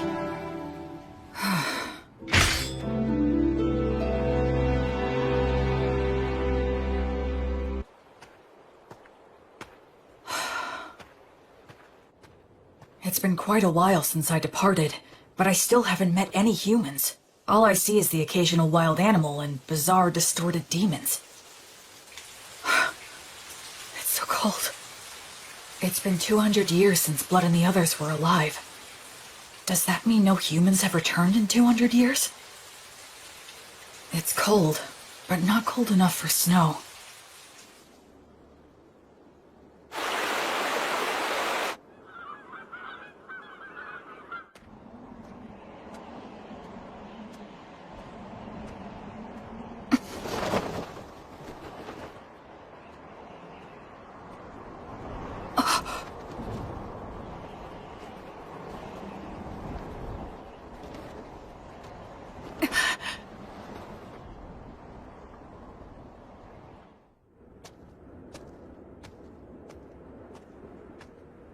But there aren't any people.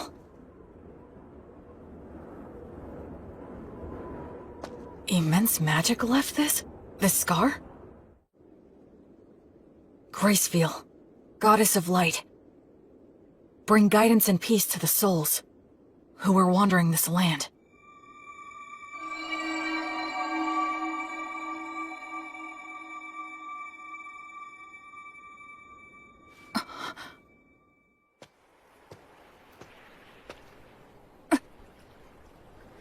Yes, of course. It has been 200 years. The terrain's gonna change.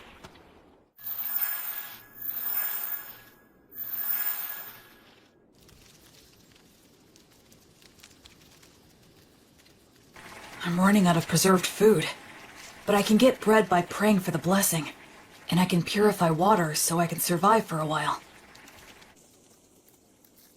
I sure hope I reach someplace that's populated soon.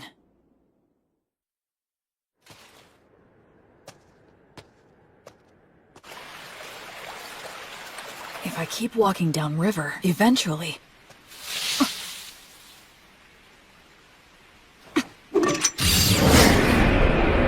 A demon? Wait, no! It's a huge boar!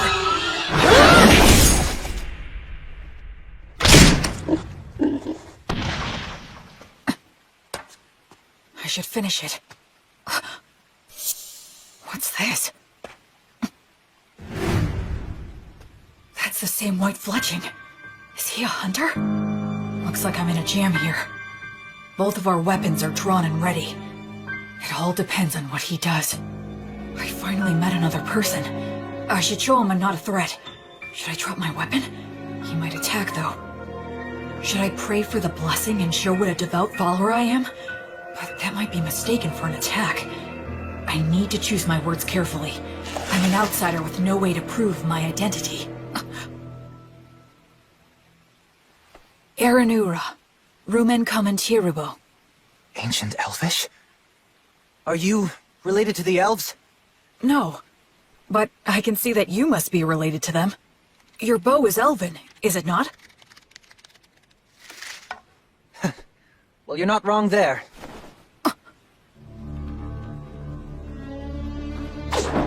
So what? The more important thing is, did you kill the boar?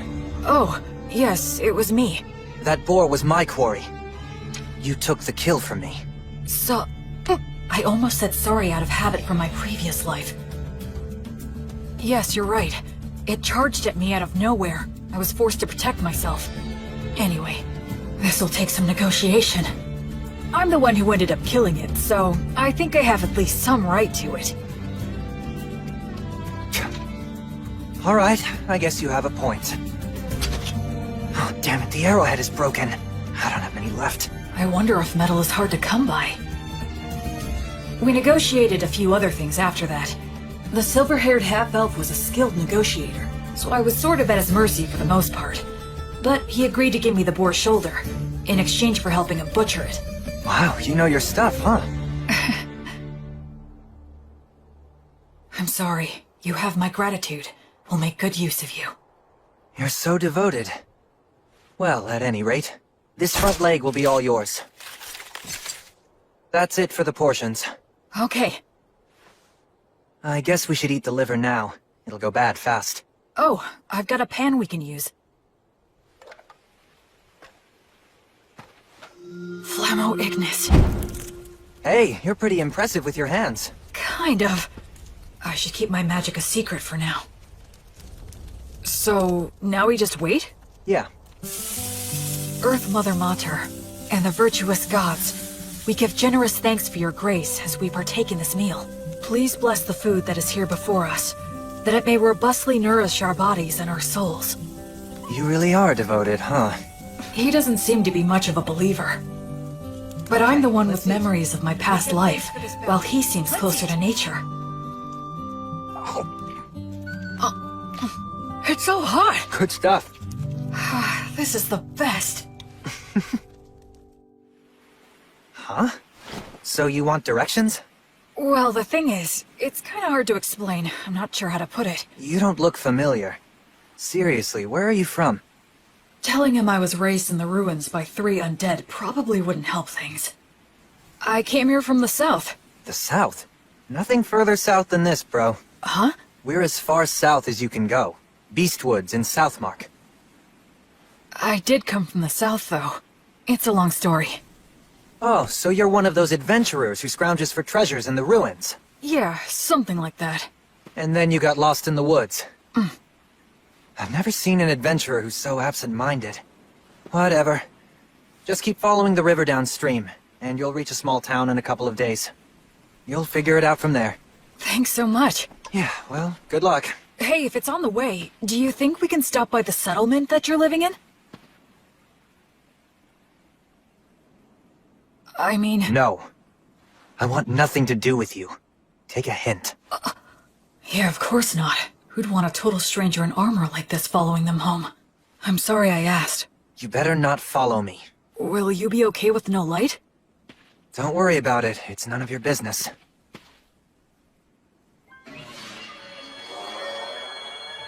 What are those? Fairies. I've never seen them.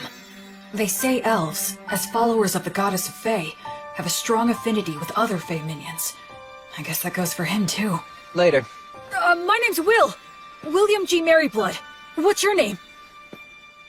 Menel. Short for Meneldor. Not that we'll ever see each other again. Try not to die on the road.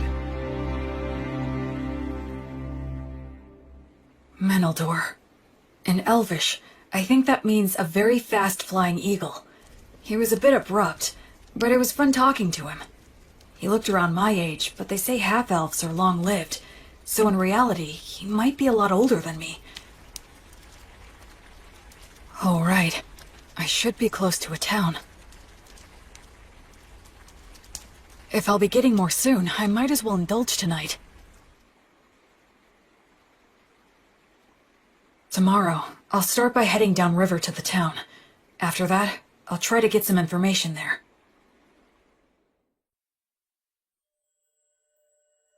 O light, my heavenly light. As you travel, I pray strongly for thee.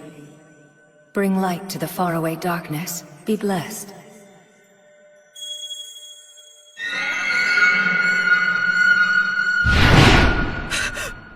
Riddle, no! Was that a divine revelation? Lumen! A tragedy is about to befall a nearby village, and Menel is going to be caught up in it. Invenire humanum! That way! There it is! Did I make it in time? Erasus.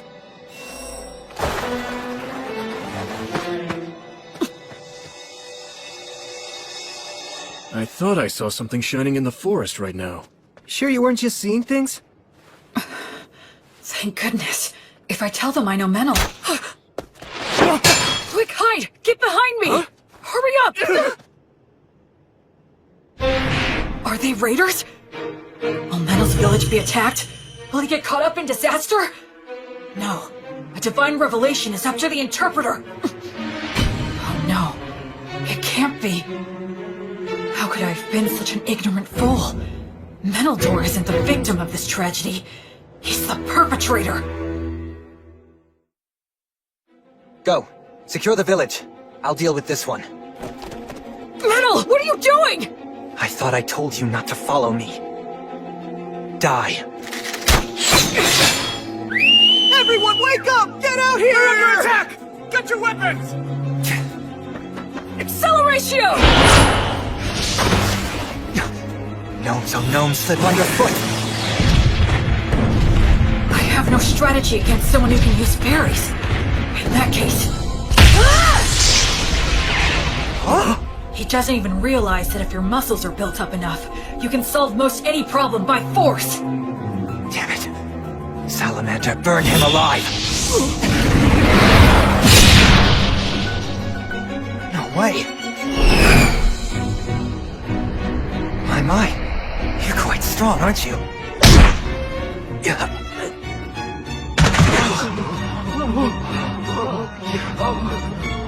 I need to subdue them all, before anyone gets hurt or killed. Uranium obligatio.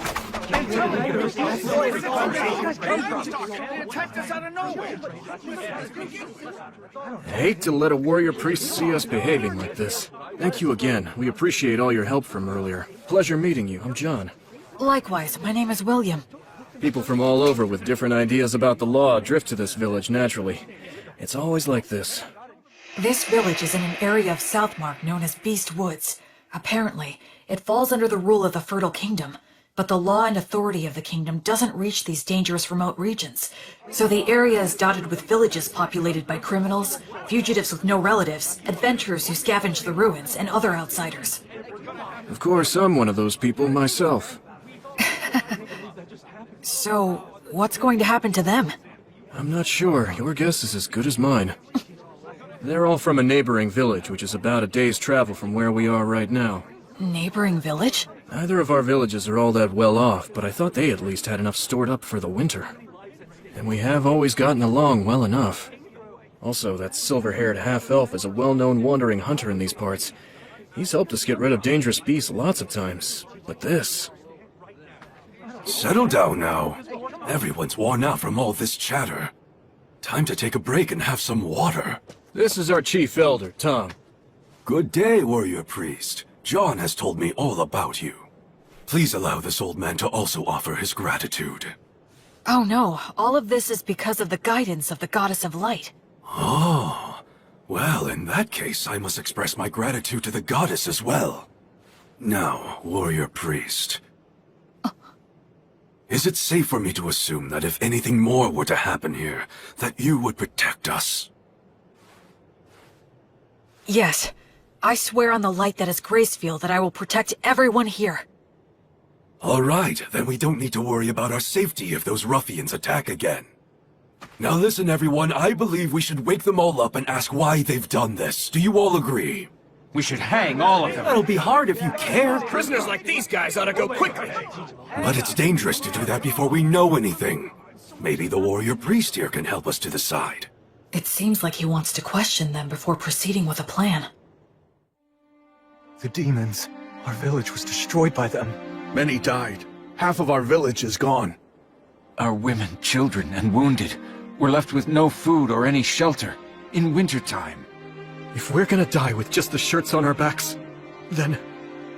I'm the one who suggested the raid. I knew we'd lose against the demons. We would be better off looting a village and going somewhere else rather than dying. An old lady in that village named Marple helped me out a lot.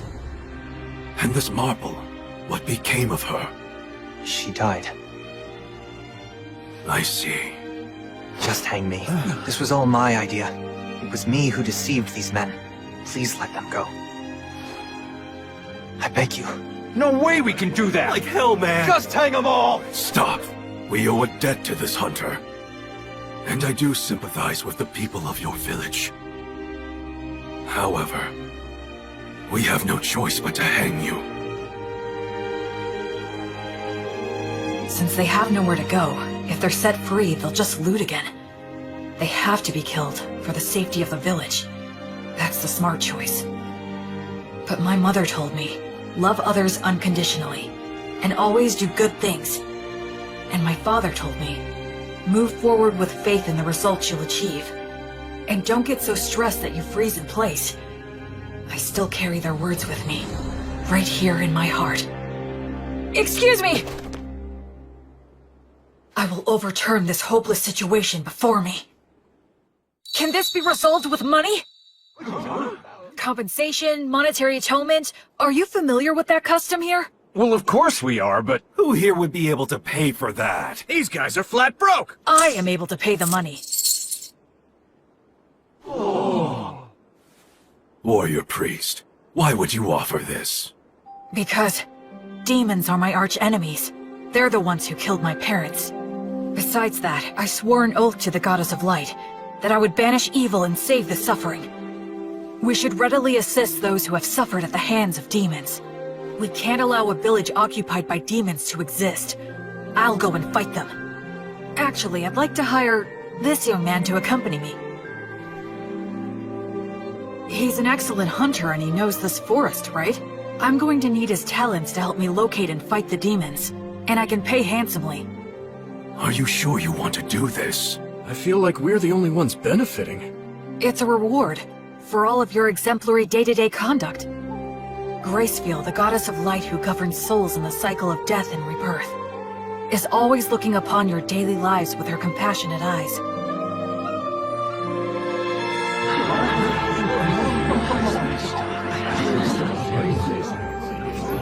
Then let us untie them now. All right. I managed to turn that all around, at least I think. I had a feeling that somewhere, some god was giving me a tiny smile. The people of the village that was attacked took in all the villagers who weren't involved in the raid. Part of it was to use them as hostages, I'm sure, but safe is safe. So are you going to tell me what you're really up to? I don't have anything to hide. I meant what I said. Because you're a warrior priest? Well, I almost forgot. I know it's already after the fact, but you will let me hire you to take you back to the village and destroy the demons, right? You're asking this to the guy who instigated a raid and a murder. Shouldn't I be punished? I already cleared your debt by paying reparations. Besides, it was the only way you could help out. The people were starving, right? It's never crossed your mind I might betray you? If you do, it's the people of the neighboring village who will suffer. You're too damn nice. One of these days you'll be picked apart and left for dead. Well, I'll be very careful then. Okay, sure, I can work for you.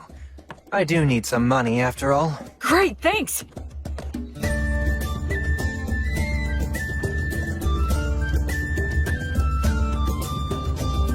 So, what are you gonna do for the time being? Huh, Mr. Bossman? Our challenge is that demons have occupied the neighboring village, right? I guess we'll just charge in. We don't have much time. Oh, what, are you insane? There are a lot of them, and they've got demon beasts. You got a plan? What are our odds? It'll be fine. I'm used to them. Well, you are right that we have to hurry. The people who died might have turned undead by now. If that's true, I need to return them to the cycle before they get lost and end up stuck here.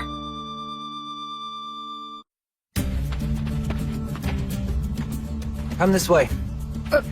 Can we get through here?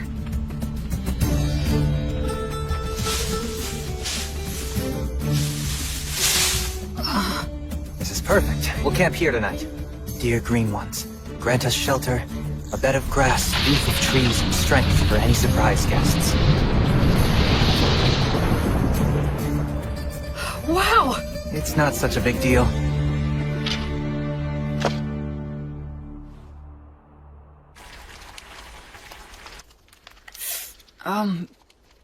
You're awfully quiet. Did I do something wrong?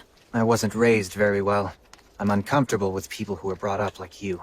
But don't worry, I'll do my job and repay my debt to you. I wouldn't say that I was brought up that well. We'll reach the village by morning. Remember, I'm only dropping you off. I won't be fighting any demons by your side. I know. That's fine. Shouldn't we keep watch? The fairies will do it. They'll wake us if anything happens. Hey, why don't we stay up and chat for a bit? I'm tired. If you want to stay up, do so on your own. I wonder how long it's been since I began my travels. One thing's for certain. It's my first night spent with someone else since my departure. Ruins, huh? Used to be. The stones and stuff are pretty useful for building new things. The village is just ahead.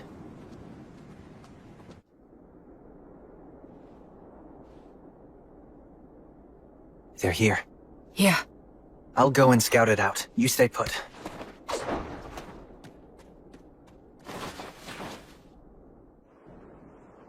A ritual? Yeah, at the ruins of the village temple. Those damn demons.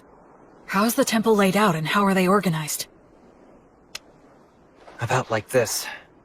There's no ceiling, and some of the walls have collapsed. They formed a ring in the center to perform their ritual. There are 2 commanders. They have faces like lizards. I forget the name. Vroskis? Yeah, maybe. It's something like that. And what else? They have several soldiers patrolling outside the temple. I know there's at least 1 demon beast inside. What's the demon beast like? Well, it's got a human-like head, the body of a lion, and wings like a bat's. It's a manticore. You already know these guys? I've studied them a fair bit, but still. I'm glad there's not more. Excuse me? Let's just go and head on and crush them.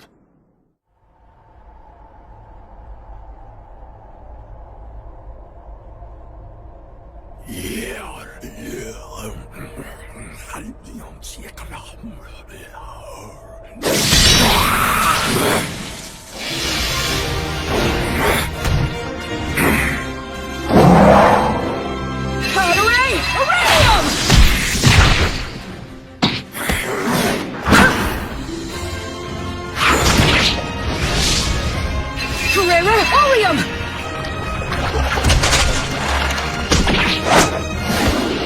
Acceleration! Wastate!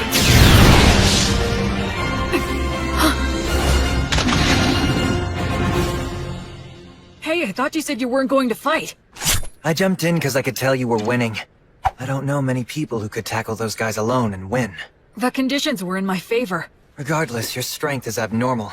Do you do some special training or something? Oh, I eat a lot of bread, I guess. Humans usually don't get stronger just from that.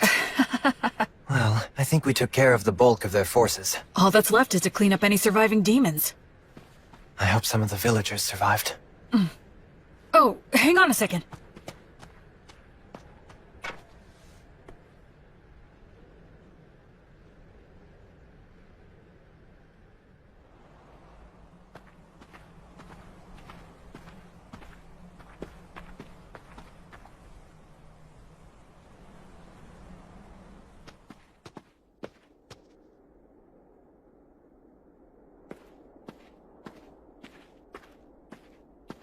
Mother!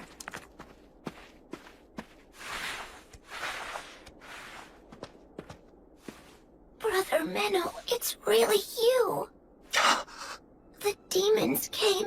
They attacked the village.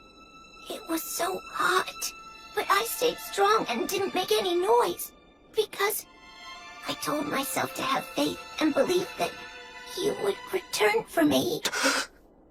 And Brother Menno, you did come back. Thank you. Why won't you? What's wrong? What happened? Did I? Hey! Listen, you did well. You did a good job. Who are you? I don't... Don't worry, I'm a good friend of Brother Menel's. I'm sorry. He's a bit unsteady on his feet because he's very tired. Oh, okay. That's right, you're a good boy. Go on. Menel? I got here late. Sorry about that. That's alright. It's fine. You must be tired. You should rest. Yeah, you're right. I do feel kinda sleepy. Sweet dreams, little one. Goddess of Light, Gracefeel. Grant him some peace.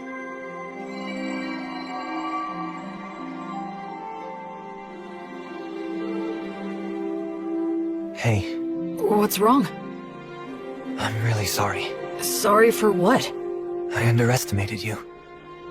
I thought you were just some rich boy who happened to earn a god's protection and got cocky, spouting mindless cliches. Anyway, I'm sorry. Don't worry about it. There was still a distinct look of pain on his face, but Menel also had the faintest of smiles. He didn't hesitate anymore after that. He held the hands of the undead and exchanged farewells with them.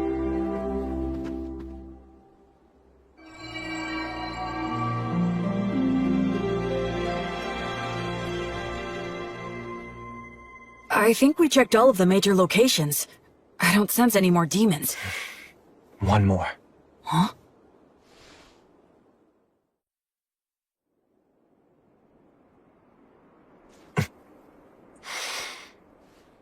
Hey! You in there, old Marple? Huh? Whose voice is that? Oh, look, it's you, Menno. This ghost is close to the highest rank. Her soul must be extremely tough. If she resists, my power might not be enough.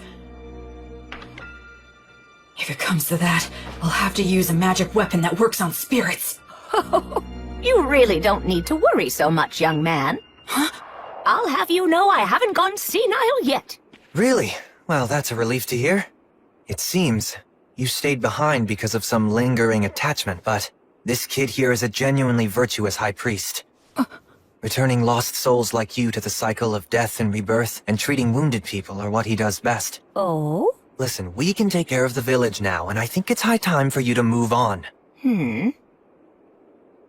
Unless you still have something to say. I can deliver the message for you. Menno, you've been bad again. No, I promise I haven't. And where the hell did that come from anyway? Maybe you are senile. I can read you like a book. What's that supposed to mean? You're lying, that's what. I can always tell when you're lying. You're a little hooligan, but at your core, you're honest and smart. All this killing and stealing isn't for you. My goodness, you know this more than anyone. You see now, don't you? Shut up. What did you say? Shut up! What makes you think you know anything? Just what the hell was I supposed to do, Marple? You died, and everyone else in the village was starving. What else could I have done? You think I should have prayed to the gods or something? The gods have never helped me out, not even once!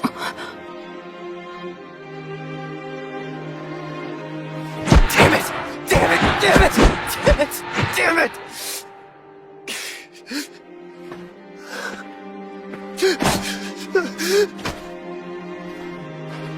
Damn it all. I've had enough. Just let me die with you. The life of a half-elf is too long for me. Those with elven blood live for hundreds of years. Even after they lose the people and places they love, it still doesn't end. They can't leave. Listen to me, Menel. Now, Meneldor. Despite all that, the gods have given you a second chance. It's your last chance. Stop living like some useless bum. You may hate the gods, but remember that the gods will never stop loving you, even if you don't notice it. They will always shine their light, never growing bored or tired of you. So now, you just need to realize that light is there. Okay, priest, I'm ready, but if you wouldn't mind... Yes? Can I entrust you to look after this poor fool? He's not really such a bad boy at heart. So please, treat him well, won't you? I will. And as for those darn demons and demon beasts that attacked the village, I'm certain that they weren't just strays.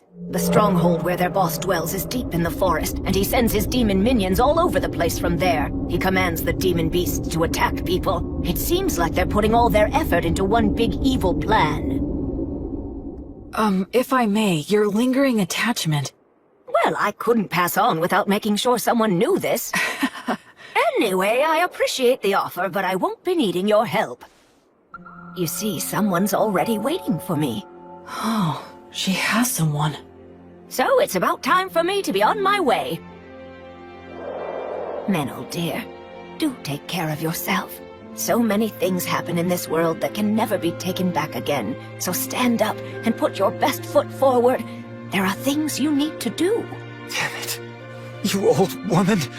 You're so selfish. Oh, well, so are you. Oh my goodness. What are we going to do with you?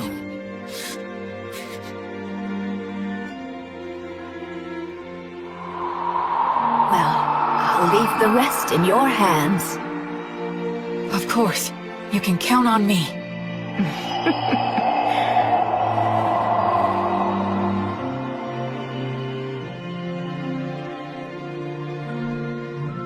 The present state of this world is dark. At the very least, in this area known as Beast Woods, demons and demon beasts still run rampant, never fully exterminated. No nation's laws reach here. So even among humans, robbing and mugging are widespread. Certainly, as an outsider just passing through, I'm not obligated to do anything. I could just walk right by it. But... As you travel, I pray strongly for thee. Bring light to the faraway darkness. Be blessed.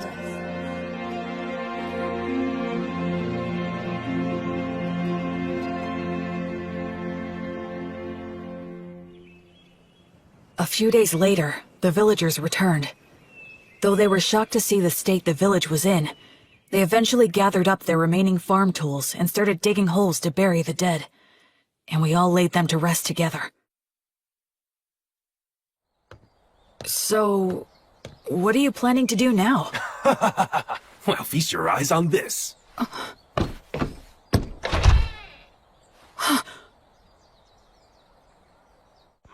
Just for tonight, we're throwing a bit of a party to mark our return to our village and honor our fallen. And since you're the savior who got our village back for us, we would be honored if you could join us this evening. I'd be glad to.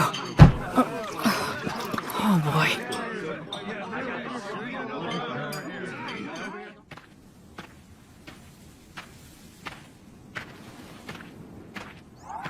Menel.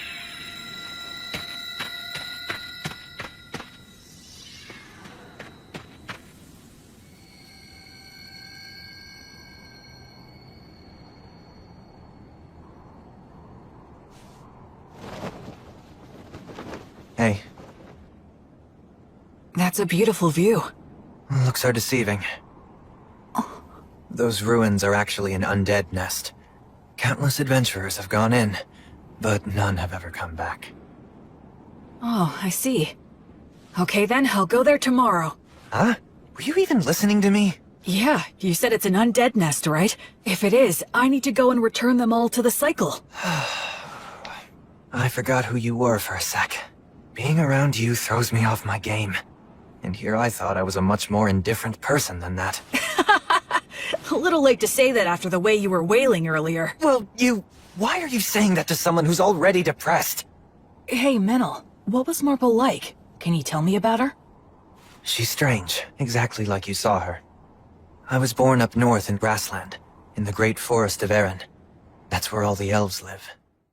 My mother was a woman of insatiable curiosity. She took off somewhere outside the forest, came back pregnant with some stranger's child, then she gave birth to me and immediately died. I grew up at a different pace than everyone around me, and the thing with my mother didn't help.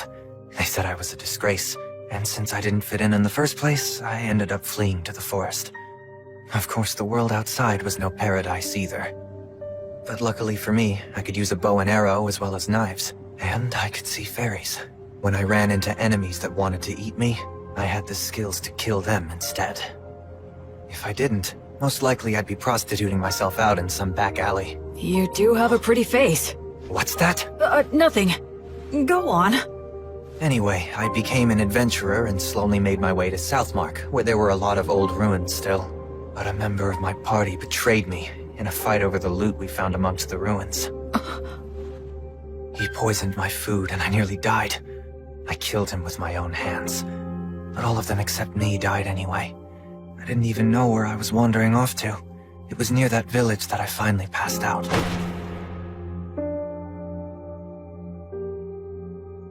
Marple was the one who found me and took me in. At the time, she wasn't that old yet, but she was still such a weird woman. She lent her bed to the antisocial kids she'd found lying on the ground. She let me eat her food, and even lectured me about trying to live a decent life. A lot of people ended up at that village after being found by her. What was she exactly? I have no idea, really. Of course, she's dead now, so we'll never know. That happens a lot on this continent. She did take me in and looked after me well. That's when I started pretending I was a hunter. There are a lot of nasty creatures and demon beasts in this area. I was relatively useful, and I had a place to belong. But I lost it all without any warning. I got all the survivors together so we could be the ones doing the stealing. But thanks to you, we failed miserably. It sucks having a longer life than anyone else in a place like that, so it's depressing. I just want to die sometimes.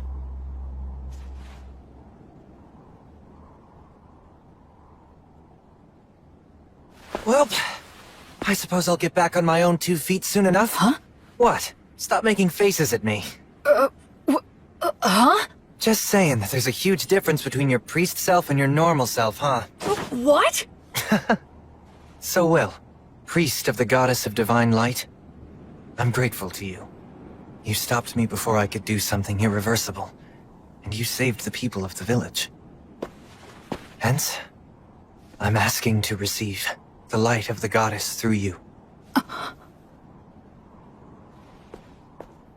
Do you accept what I ask? I will act as the medium. You can form a bond with my goddess. I will pray for you.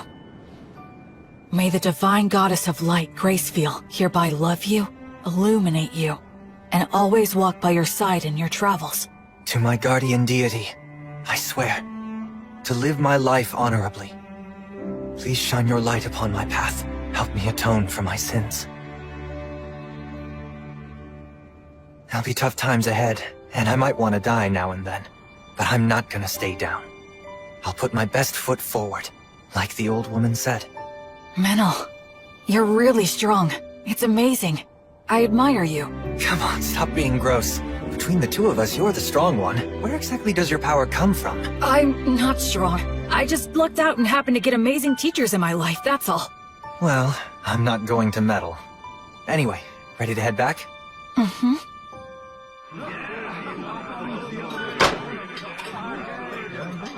Blood. Mary. So, I think maybe I just might have found the very first person I could call a genuine friend. This looks bad.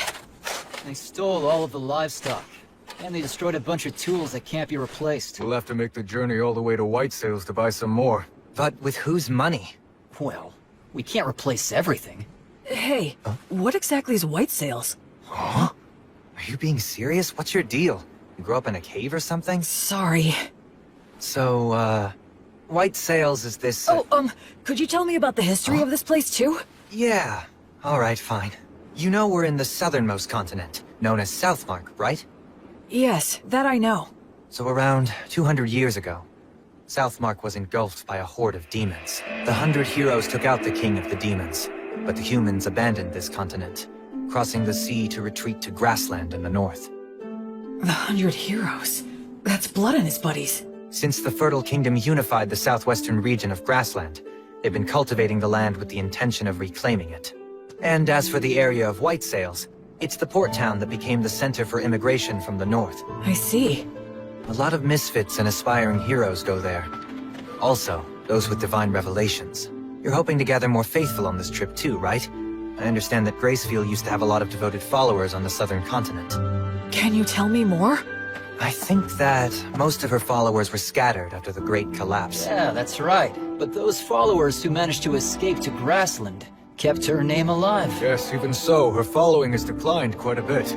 Rampant demons and demon beasts. Villages that resort to thievery. Faith in the goddess dying out. Perhaps this was the mission that the goddess had in mind for me all along? Well, enough of old history lessons. We need to help the villagers now. Yeah, with regard to that, these villagers don't have a lot to spare. Hey, Metal, want to explore some ruins? We'll divide the loot.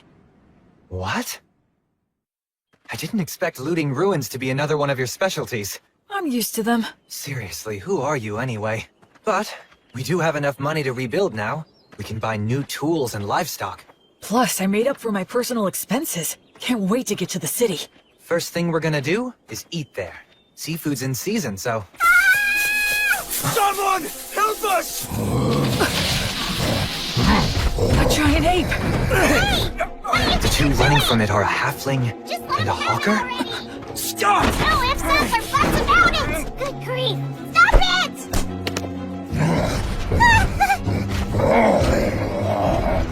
Yeah. Who are you? What is this dangerous? Blood told me that when facing a wild animal, the moment you break eye contact, you lose. Well then, come at me if you're going to. We can do a little wrestling.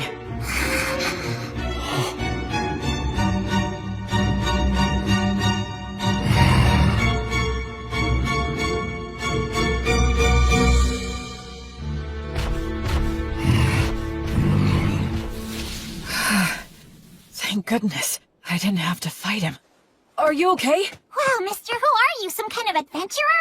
Not many people can stop an agitated giant ape just by looking at it. You're incredible! Oh, I'm Robina. Robina Goodfellow. I'm a singing, dancing troubadour. I go where the wind takes me. You can call me B for short. And that dork over there is Antonio the Hawker. I call him Tonio. The company he worked for went under, so now he passes himself off as a hawker on remote country roads. Sometimes it's hard to get a word in edgewise. We were just on our way back to White Sails, which is my home base. White Sails, huh? Boy, you really saved our hides. Thank you very much.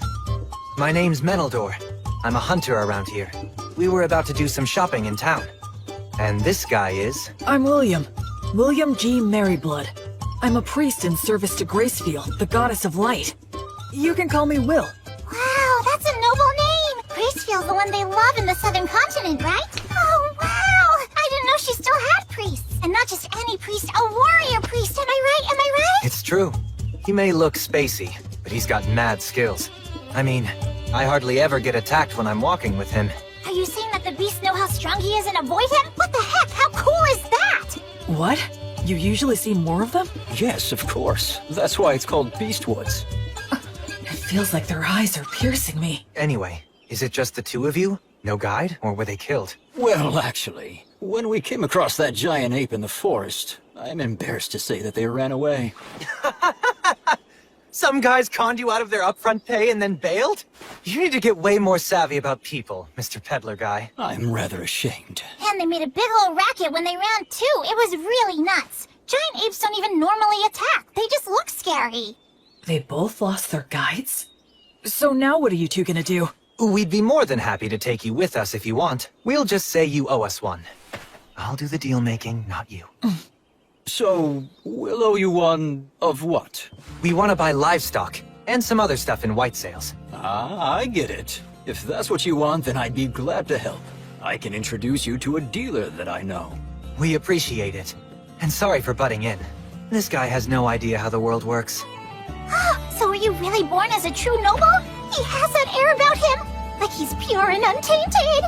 Nah, if I told you about my origins, I suspect you'd have a hard time even believing me. You mean you're of such noble birth that you can't talk about your family? And a priest to an unsung god too! Wow, that's fantastic! My poetic heart is bursting with inspiration!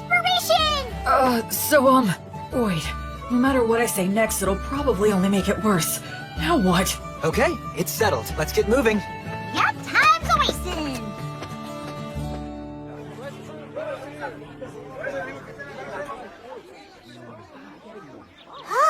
This place looks perfect! Woohoo! Introducing B! B and Tonio warmed up to me quickly. Tonio has a gentle demeanor, and he's good at getting close with others. As for B, she doesn't seem to have any boundaries when it comes to people. Ahem! It is now time for me to sing you all a song. I'm counting on you to clap along for me, and you collect the donations, Will. Sure! You got it, B!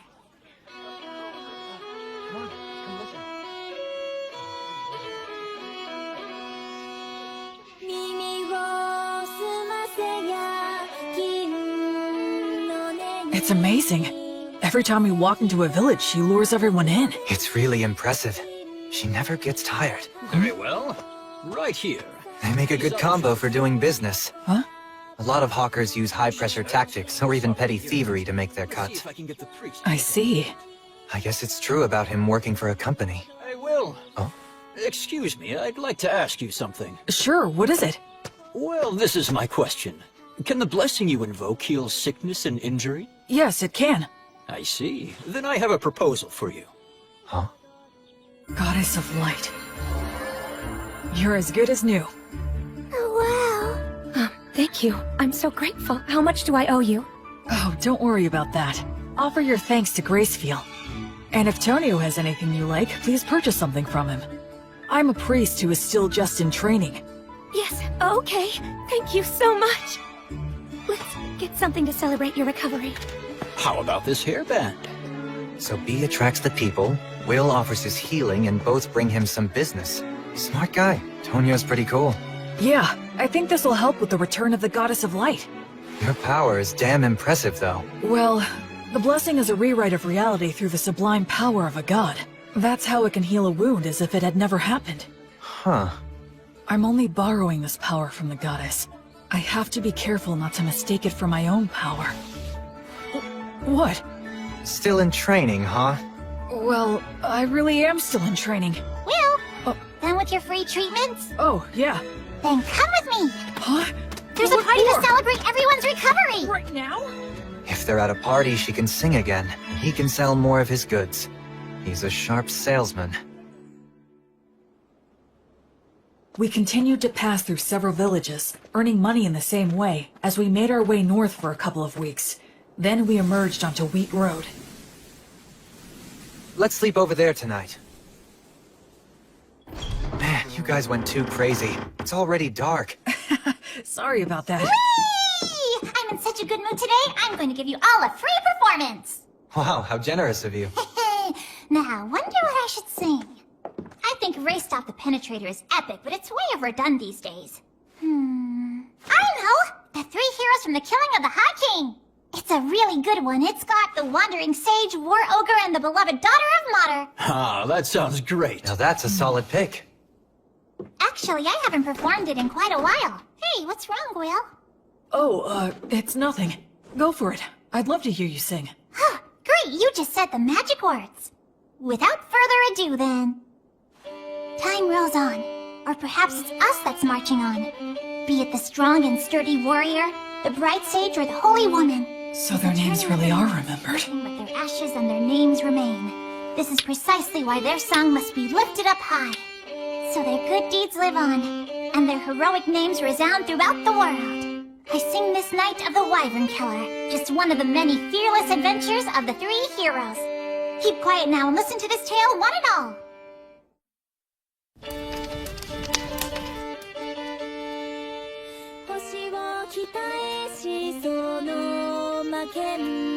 Jeez, Blood. You never talked about yourself at all. So this is what your past was like.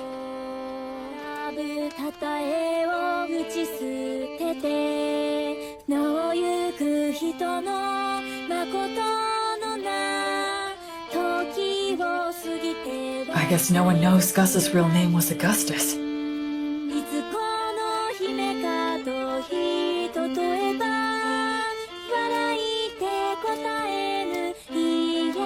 Mary's refined manner definitely gave the impression of noble origins, but I'd believe it if someone told me she came from a poor village too. These are bygone days, now far away in the past. Oh, countless wishes now left with no way home. I can only play your melody loudly, to be carried upon the passing winds.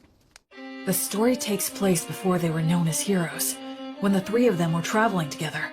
A certain remote village that they visited was attacked by a wyvern, and a beautiful half-elf was chosen as a sacrifice to appease it. Upon hearing of this, Mary said they should save her, but Blood asked where they could possibly get the money, and Gus said nothing.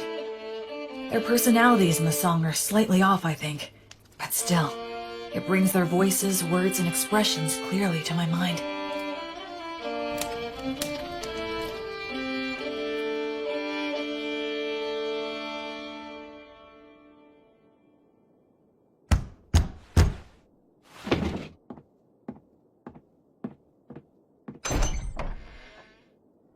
Who might you be?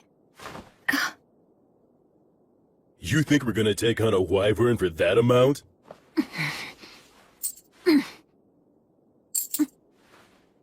Ah, what fine money. Look how it sparkles and shines. If this will be the payment we're given, then... We have no choice but to do the job. Oh, damn, you're such pushovers. There's no profit here. I'll pay more if it's not enough. You can sell me to a slave trader if you want! You think even that's enough? You do have some guts in you, kid.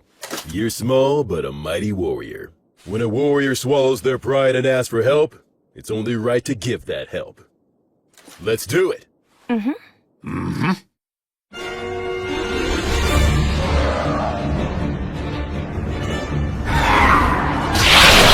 Ligatur! Nodus! Obligatio!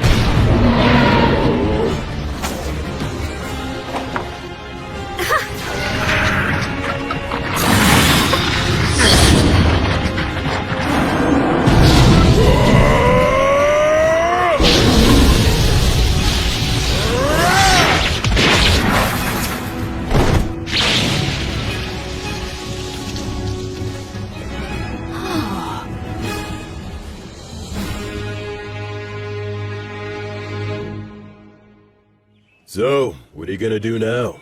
Neither one of you can stay in that village anymore. We'll manage. Then take this with you. Old Gus here carved words on it. It'll serve you better than some cheap good luck charm. You certainly can't be a warrior if you don't have at least one dagger with you. Please, take this as well. Take care of yourselves, and be good to one another. You will face many difficulties, but never forget the value of perseverance. But this is more than what I paid you. We can't accept it. Ha! Who said we're giving it to you? It's an investment, merely a loan. A loan? Listen, you two must live the best you can and build up fame and fortune for yourselves. If your names reach our ears someday, well then, we will come to collect what we've lent you, plus interest. In case that should ever happen, I will leave you with my real name. It'll be our password, too. So listen well. Thus, the boy and girl learned the true name of the Wandering Sage, known to no one else in the world today. Hand in hand, the boy and girl began to make their way to the city, while the three heroes walked back down the road in search of bold and thrilling new adventures. That's the end of this sweet song. But there's a follow-up to the story. Count Dagger of the Fertile Kingdom, his actual surname was Wizard's Dagger. To this day, an elderly half-elf woman still waits at his mansion. Does that mean? She believes someone who knows the sage's true name will hopefully come to her one day, so that she can return what he lent to her, along with what he lent to her husband. She plans to offer her thanks to him when that day comes. That's what this story's about. A story of three great heroes that still echoes to this day. What's wrong? Will, are you crying? No, I'm not! I'm not crying. Aw, come on now. It must have been Bee's great storytelling that moved you to tears, huh? No, it's not that. I promise you. Aw, don't be shy. There are still so many people in this world who fondly remember the three of you. There always were. That makes me happy beyond words.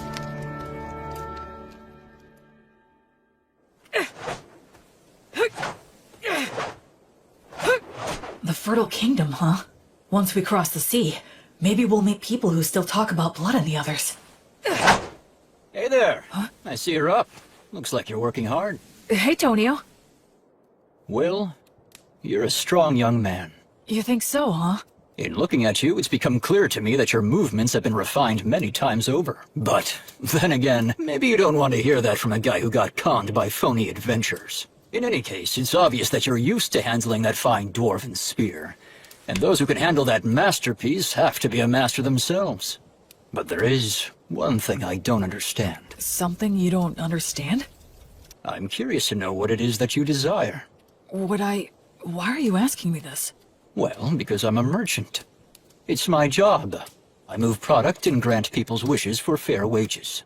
Satisfaction is a merchant's specialty. You are quite a mystery to me. I can honestly say that I have never met anyone like you before. You are strong and you have courage. You're educated and have good manners. And you're not hurting for money. But you're not really like a noble. You're more like a holy knight that I've only heard stories about. And so, that's the reason I decided to ask you directly. What is it that you as an individual desire in life? Or is it that you're strictly a representative for your divine goddess of light? I had a happy little life up until now, but I lost it shortly before I set out on my own. I gained the divine protection of the goddess of light in its place. There's still so much stuff that I don't know about in this world, and so I'd like to start learning about it. I'm sure that in the process of learning, I'll naturally find out what it is I want. Oh, I'd like to have friends and companions, I guess. Is Menel not someone you'd call a friend? Well, actually, I think he and I get along fairly well, but he seems hesitant to acknowledge me as his friend. He only ever calls me priest, like he has to put me on a pedestal or something. Yeah, having friends is important to me. Yes, I understand.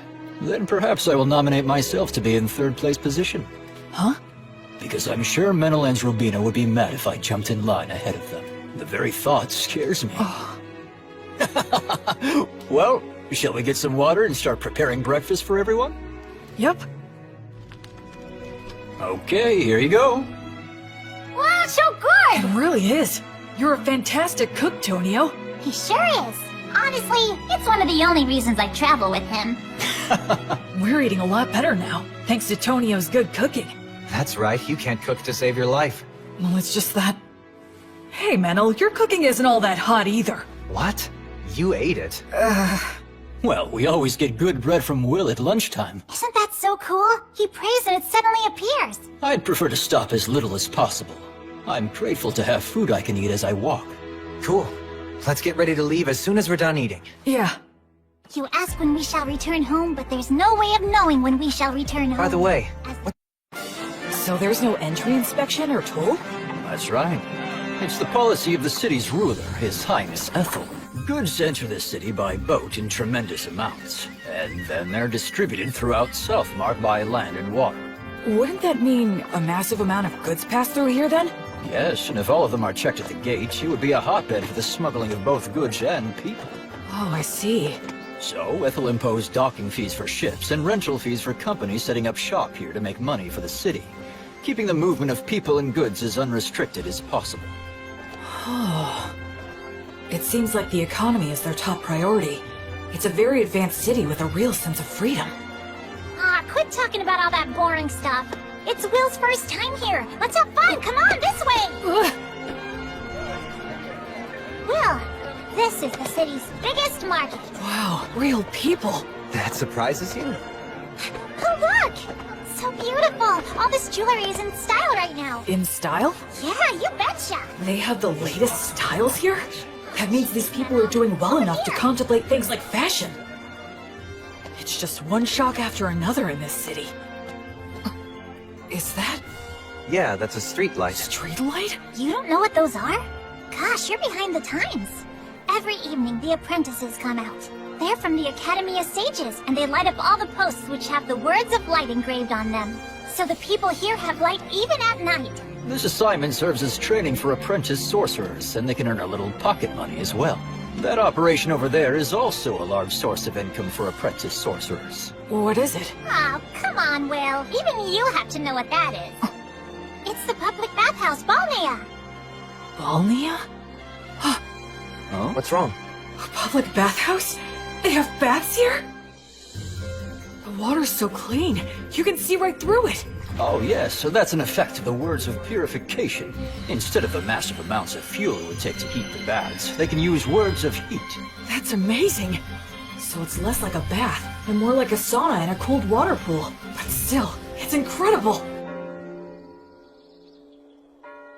The breeze feels so nice. I use words of purification to keep up good hygiene on the road, but it's great to have an actual bath. La, la, la, la. Boy, it feels good to have a bath after so long. That's for sure. I just hope things don't get all messy again now. What are we gonna do next? One of the best things ever! I'm always so hungry after a bath. You two must have been super starving, huh? The food is quite good here. Agreed. I think we all could have used a little more broth, though. It's absorbed the flavor of the fish so well, and the saltiness is just right. I haven't eaten anything like this since I left the temple. It tastes like civilization. All these dishes are so delicious, I can't remember what we were talking about. This is also delicious. Excuse me, could I get a refill? For me too. Coming right up. When we're done eating here, we can head over to the temple. Will, since you're a priest, you need to pay your respects, right? Oh, yes, you're right. Wow, that must have cost a fortune. Ah, don't be like that, Menel. I'll be back as soon as I'm done. Please wait here for just a bit. Are temples in cities always this big? It looks like a beautiful work of art. It feels more like a tourist destination. Excuse me. Yes. Can I help you? I was wondering if you could tell me if there's a high-ranking priest here. I've received divine protection and become a priest, so I wanted to pay my respects. Pardon my asking, but which deity do you serve? I serve the goddess of light named Gracefeel. Oh, the goddess of light. That's a problem. Why's that? Priests of the goddess of light are quite uncommon, so our rules compel me to use the prayer of faith detection. Okay, that's fine. I guess that makes sense. It's inevitable that people would be skeptical of a priest to a minor god. I could be a priest to an evil god in disguise. The thing is, all those individuals with the divine protection that qualifies them to determine another's faith are out at the moment. They're all out? Yes. It's because attacks by demon beasts have been on the rise everywhere recently. All but the vice bishop are extremely busy right now. Vice? What are you doing in the middle of the aisle? Bishop Bagley! Answer me. I asked you what you are doing. Well, I just... It's an honor to meet you. My name is William G. Merryblood. I have earned the divine protection of Gracefeel, the goddess of light, and I've come to the Temple of White Sails to pay my respects. I see. I am Bart Bagley. I am in charge of this temple. Gracefield, huh? The deity who has been completely lost as of late? And what if you're a suspicious person using her name, planning a very dangerous plot? You have every right to be suspicious. Is there anything I can bless to prove myself? Ha! You novices are so quick to rely on your divine protection. Listen to me. Divine protection is not something to be used lightly, nor is it something to use ostentatiously either. He has a point. Gus said the same thing about using magic. I was using my blessing freely since it poses little risk, but... Yes, of course, you are correct. I truly thank you for reminding me of my lack of experience. Ha! Explain what the teachings of the Goddess of Light mean to you. Light only exists in the dark. Words only exist with silence. And life can only exist where there is death. You enter his name in the registry and show him around the temple. Yes, but we haven't performed the prayer of faith detection or the prayer of lie detection. You fool! What did I just say, you idiot? Right now, I need to go make an appearance at the Weavers Guild banquet. Spend your time as you please, but do not cause any trouble, and make sure to offer some money. Well then, right this way, sir. Oh, right. I realize how unpleasant it must have been for you to have met Bishop Bagley, but you handled yourself very well. Huh? Well, the head of the temple loses himself in parties and pleasure-seeking. He's quick to anger and always complains. Despite all he says, he never uses his blessing. The vice bishop, on the other hand, is a most wonderful and virtuous person. I'm sorry, don't tell anyone I said that, okay? Sure. Hey, what do you know about the head of the temple? Well, I've only ever heard bad things about that guy. Like, he's really vulgar. He seems to have some sort of influence behind the scenes of the city's commercial and industrial guilds as well. So that's how he's seen around here? Still, talk about living it up. I mean, he's letting us use the temple's guest room. 2 of them, even. Anyway, what should we plan to do next? We could take in sights, or visit some guilds nearby. Oh, if we do that, then I'd recommend going to the... Wait a second. What was that? Those don't sound like clock tower bells. Is there a fire? That sounds like an emergency alert. It's a wyvern! Everybody run! Huh? What the...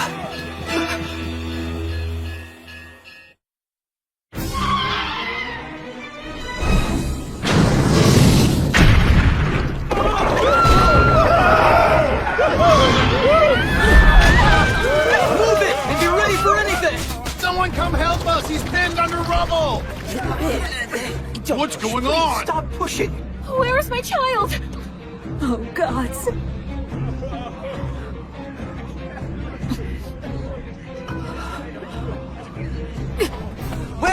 Will, wait!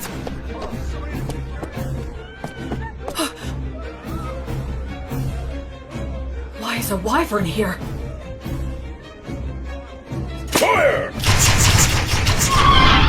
He said all the high-ranking clergy are out right now.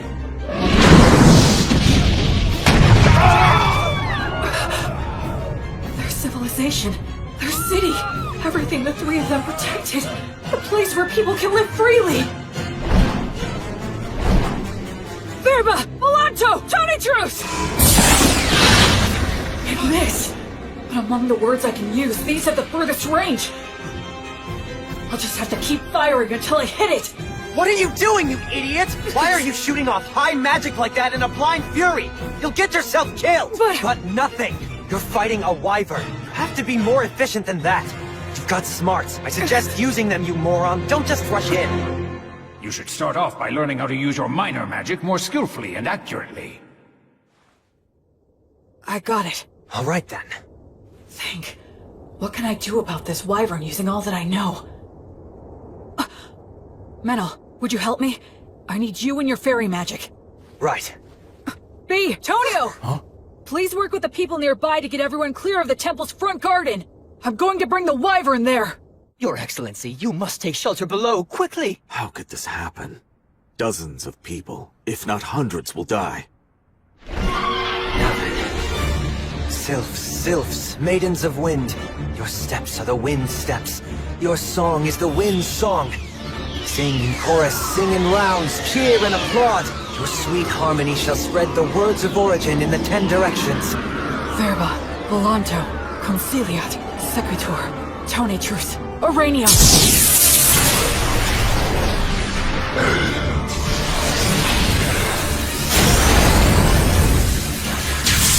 Is that magic?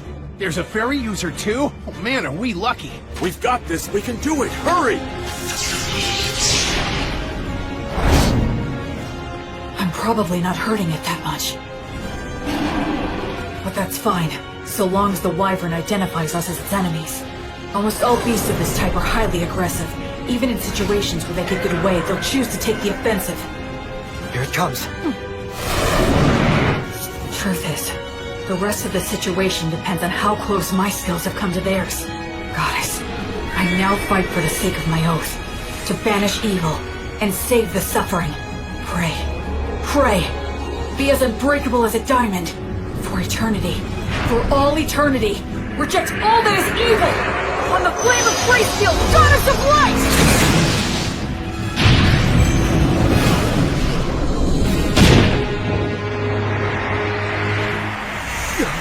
What the heck is that stuff?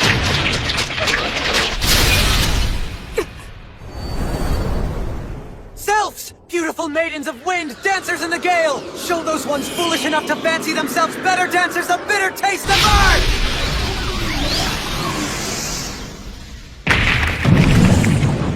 Tour! Notice! Obligatio! It's powered up!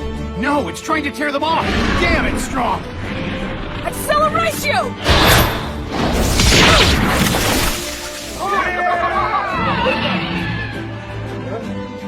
Unbelievable! That didn't finish it off. Run! It's gonna use its breath! There are still people back there. What do I do? What can I do? Go get him! Acceleratio! If you're stuck, use your muscles. Be violent. Take him down.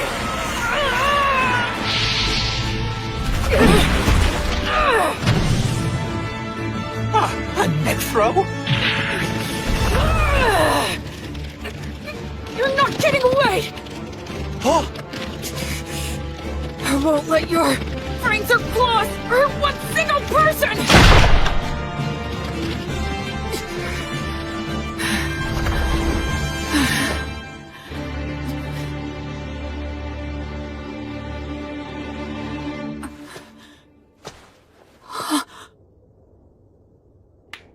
Well done! Excellent work! I praise you and give thanks to all the gods for allowing me to serve a great hero such as yourself. It's the birth of a new wyvern killer! A brand new hero! Sing his praises with your applause!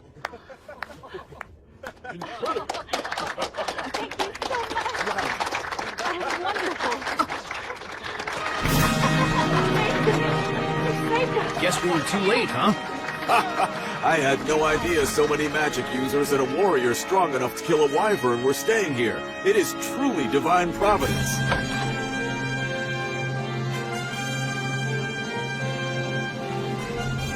You're full of all kinds of tricks, aren't you? You're surprised? I'm used to your crazy antics by now. All I could think of was how inexperienced I am. Huh? It was great for a first attempt, and I was just lucky to land a surprise attack. But what was that black miasma stuff around it? Hey, you brought down a real monster. Reflect all you want, but be happy. It's hard for me to be happy if you're not happy. When he puts it that way, there's a lot I could have done better. But now I'm a wyvern killer like the three of them. And that does make me happy. Yeah. Menel, thank you. I owe it all to you. Yeah, we did it. Come on, you know damn well it was almost all your doing, you idiot. Is the wyvern killer here? Yes, that's me. How can I help you? Please, come with me, quickly. His Excellency, the Crown Prince, wishes to see you right away. Welcome to my mansion. You're a great hero. So, this is the Crown Prince of the Fertile Kingdom, the Lord of White Sails, and the ruler of Southmark. It's more than I deserve to stand here in front of you, Your Highness. I came immediately when I heard your request. My name is William G. Merryblood. Oh, you are well versed in the old etiquette. I assume you are of high birth, correct? No, if Your Highness could please refrain from asking about my origins. That must be some story. So be it then. Please, have a seat. Thank you.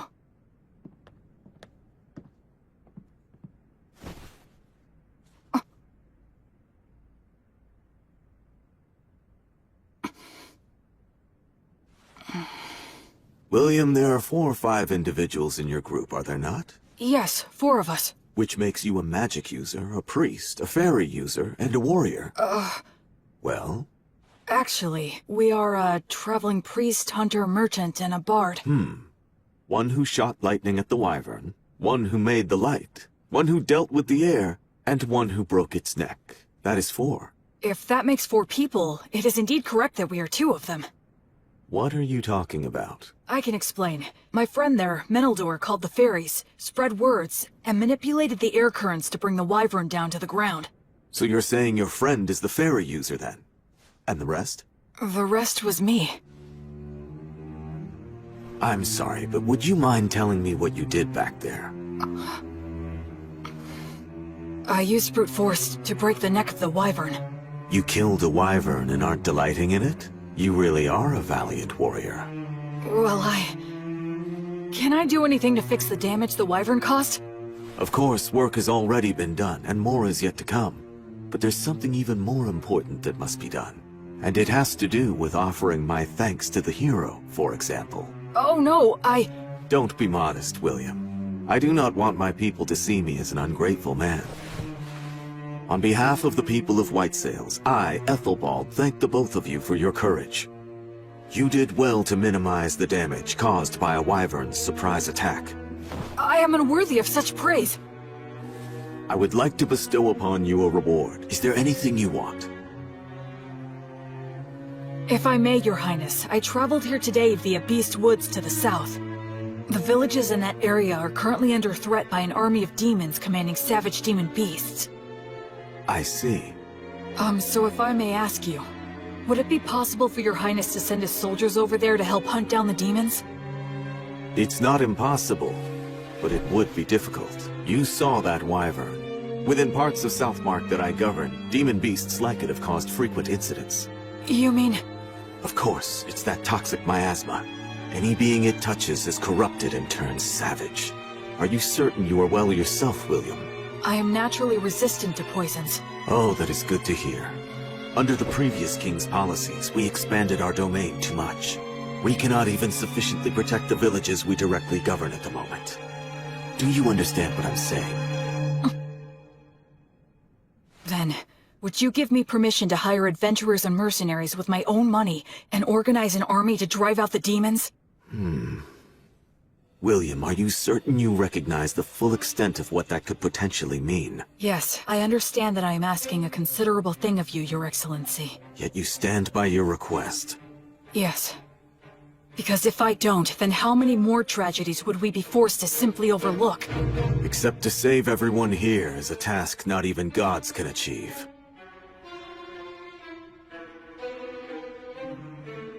Honestly, if only you were some nameless man making this audacious request of me. You are right. But that being said, had I not killed the Wyvern, I would never be speaking with Your Highness. That is also true.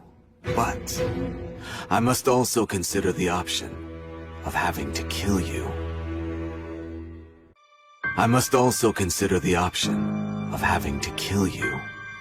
That's unnerving. And how will you explain my death to everyone? I'd simply say that you were poisoned in a battle with the Wyvern, and you started to spit up blood since the treatment was too late. I understand what his disposition is. A hero who can't even prove his identity is asking him for forces to operate in a region he doesn't even govern. Of course he'd see it as dangerous. I can handle those two, but there's still the risk of projectile weapons, and the prince is pretty skilled himself. No, it's pointless to think about that. In any case, I have to get through this somehow.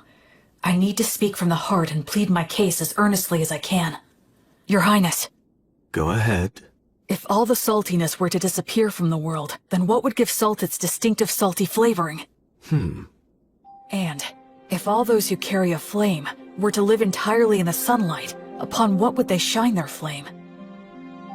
For my part, I'm fortunate to have received a part of that flame from Gracefield, the divine goddess of light. I firmly believe that the ones who carry that flame are the ones who should march first into the darkness. They must shine the light upon those who lament in darkness and light the path for those who follow behind. So please, I beg of you, can you somehow grant me permission for this unusual undertaking of mine?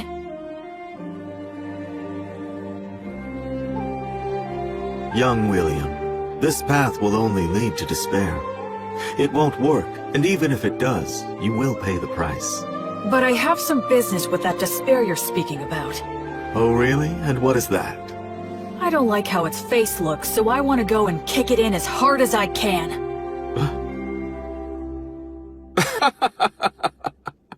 Kick it in the face. I like that.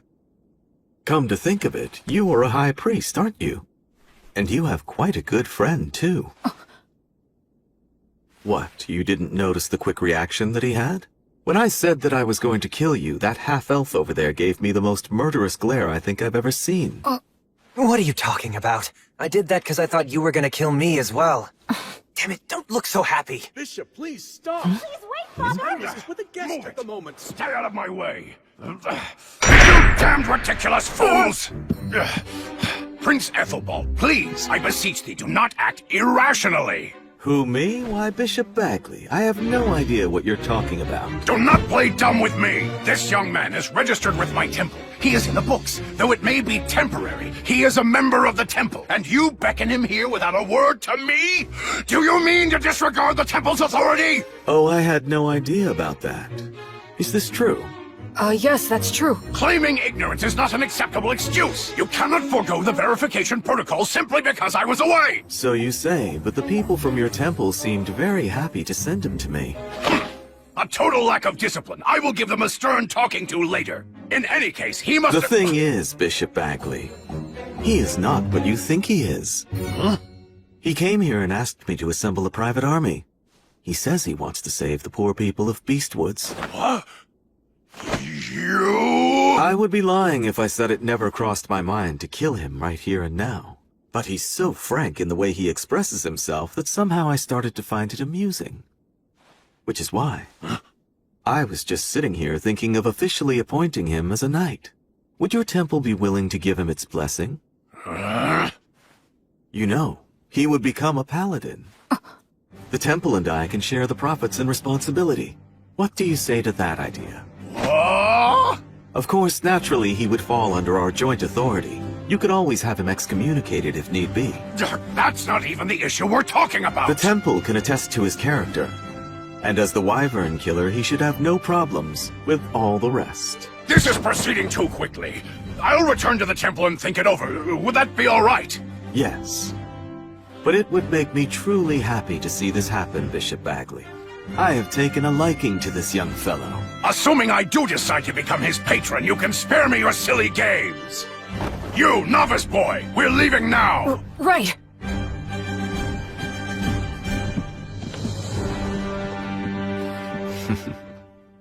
Honestly, what a troublemaker you are. Demanding a private army. What's the old geezer's deal? Menel, actually he's— Especially you! You're a novice! How dare you take matters into your own hands? So what if we did? It's not like you're our boss or something, mister. Excuse me? I'm the head of the temple, in case you forgot. So what? You want to fight over it? How dare you speak to me that I'm sorry. My father's on edge because he's had unresolved issues lately. No, I apologize for my friend's behavior. Anyway, so you're Bishop Bagley's daughter then? Yes, I am, though we're not related through bloodlines. At one time, the bishop was in charge of a temple in the capital city that accommodated a large orphanage. Ah, yes, I got it. When His Highness Ethelbald asked my father to relocate here, I came to this continent along with a dozen or so other families.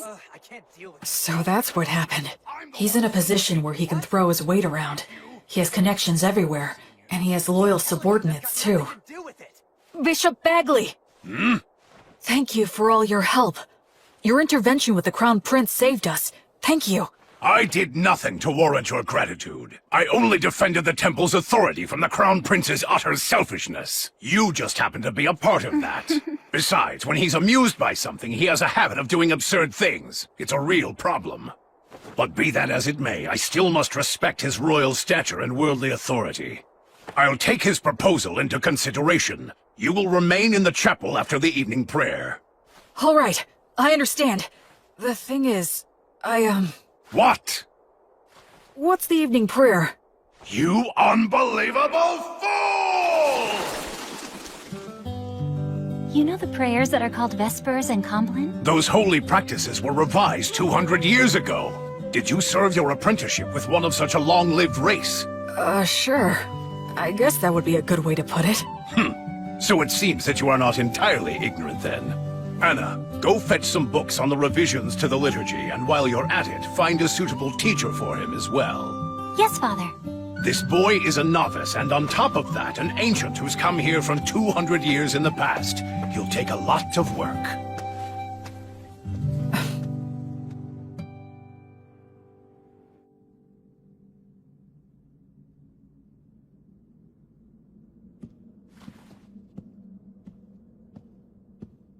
Greetings, Bishop. Wait here for a moment. Of course.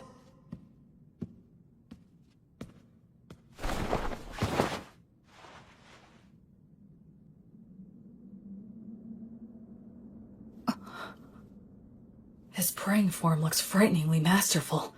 Other than Mary, I've never seen such an expert.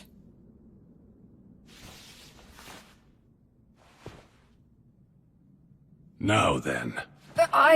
What is it? As head of the temple, you have earned a high level of divine protection, yes? Equal to my own, if not even higher.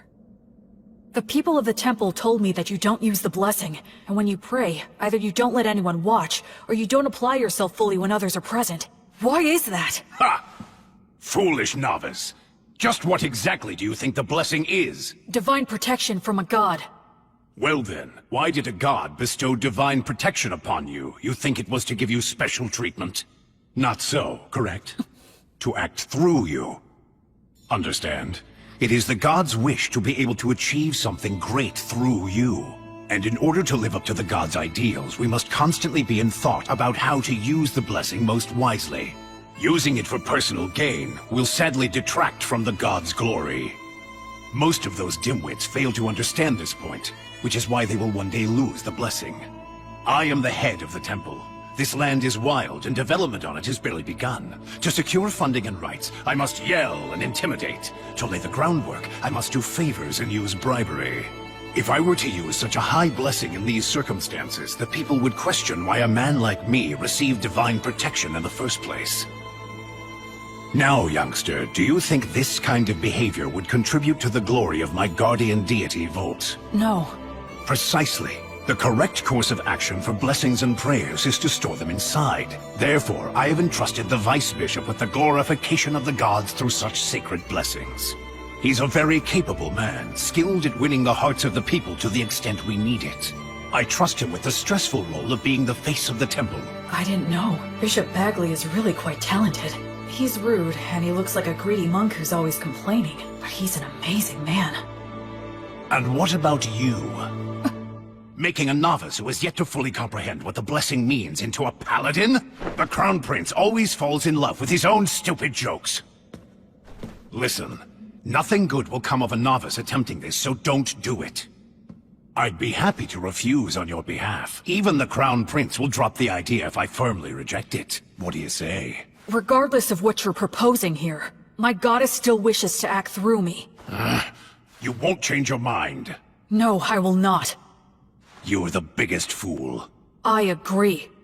What did you swear to the goddess of Flux? To offer her my life, banish evil, and save the suffering. Rejoice, then. You have got to be one of the most dim-witted of all the dimwits that I have ever seen here. I can send a few men with you, but the rest will be entirely up to you. Thank you very much. I should respect this man, no matter what anyone else says. Welcome! You're really putting those drinks away, mister. Don't go for people who use adventuring as a job. You have to find those who are in it for the glory and prestige. We need real ruffians who will put their lives on the line for the sake of adventure and battle. Right. Just like blood. They have Demon Beast horns and Demon Beast hide? Those are their battle spoils. It's the easiest way to show off their strength. Come on, let's go. A red-headed boy with a friend who looks to be half-elf? There's no doubt. His training must have been extensive. Hey, man, what's the famous wyvern killer doing walking into some pub out of the middle of nowhere? I'm looking for help. Exploring Beastwoods?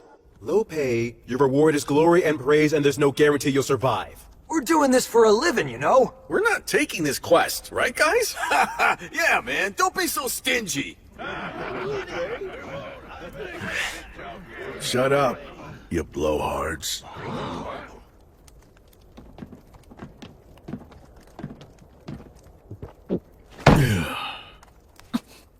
Look at the fingers of a swordsman. You can tell a lot by looking at his hands and whether or not he'll allow any wandering thoughts that prevent him from drawing his weapon. Sounds to me like what you want is a madman, am I right? Not a bunch of blowhards with good manners but no skills, or who picked up the etiquette and patience to do any job, but who are just a bunch of shitheads who have no fear. The worst kind of scumball adventurers who will risk their lives for the dumbest ideals, right? Yes, that's the reason we've come here. Hey, you hear that? I called it from the start. Bunch of damn lunatics. You ought to buy our drinks for a change. Yeah, that's right. What do you hope to get out of exploring Beastwoods? Where are we going? To the ruins or the forest? We don't deal with small potatoes. We want the demon boss. The leader of the demons running amok in Western Beast Woods. The subordinate demons are thought to command demon beasts. That's a big fish. It is. The location is unclear. Just finding him there will be hell. And we're talking instant death if we're ambushed during the search. That is highly likely. In other words, this is gonna be a nice, fun, stupid little jaunt into the woods.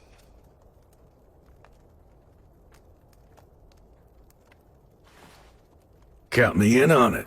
All I need is food and a bed. And a little pocket change will be nice. Yeah, me too. And me. Count on Right, us too. I'll provide everything. I'm William G. Merryblood. I'm Raystov.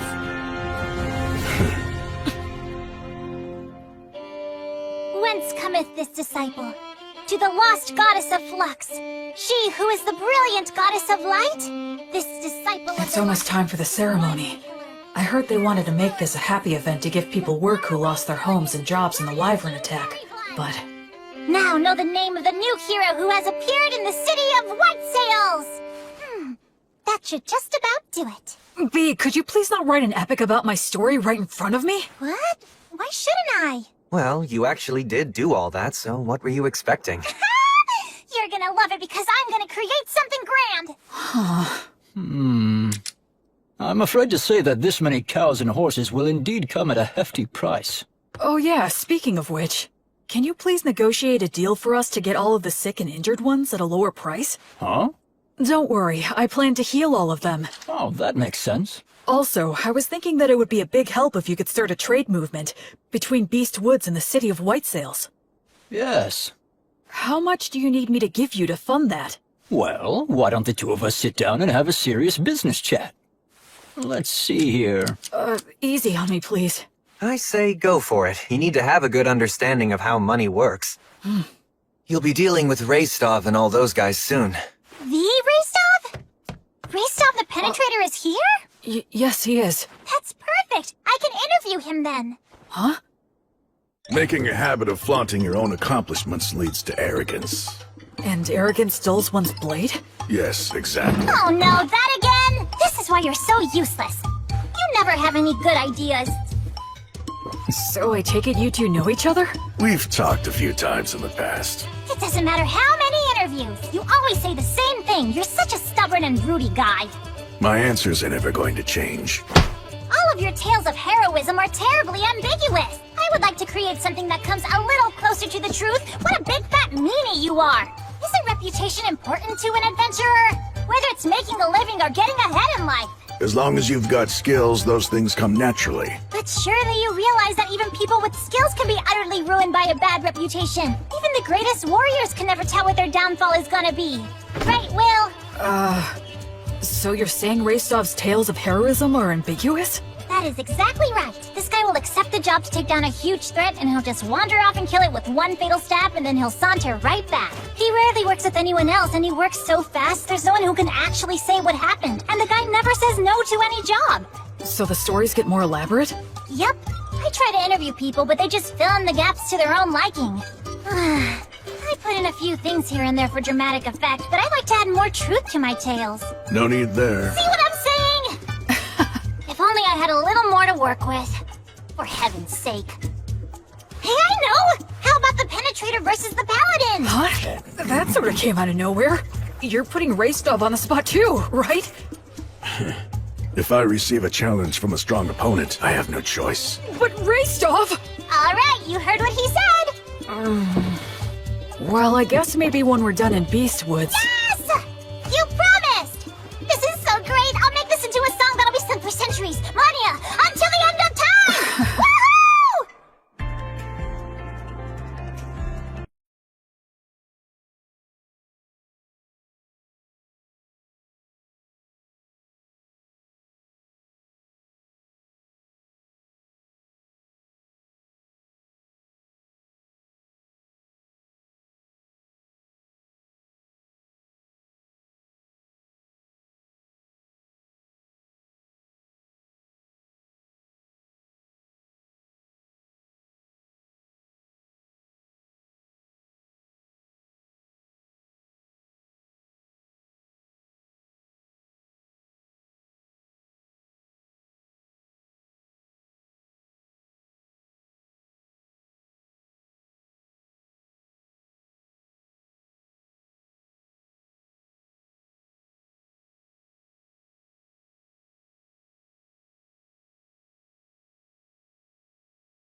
A lot of things happened very quickly.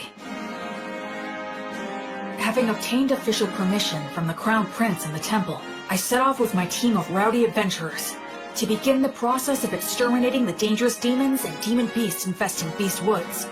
In areas that were relatively safe, we brought human helpers and supplies. Two things that every poor village needs. The village is within sight! Yeah! A village with access to supplies becomes much more productive. Even if it was in debt, it should eventually turn a profit. Tonio handled all of that with remarkable skill. It was also Tonio who arranged funding for our activities by soliciting donations and contributions. You know, maybe I'll go on to become the head of a trading company. Yeah, please go big. And when I do, I'll be counting on your patronage. Officially, this is just the case of a lone priest doing charitable work. That way, no one gets offended.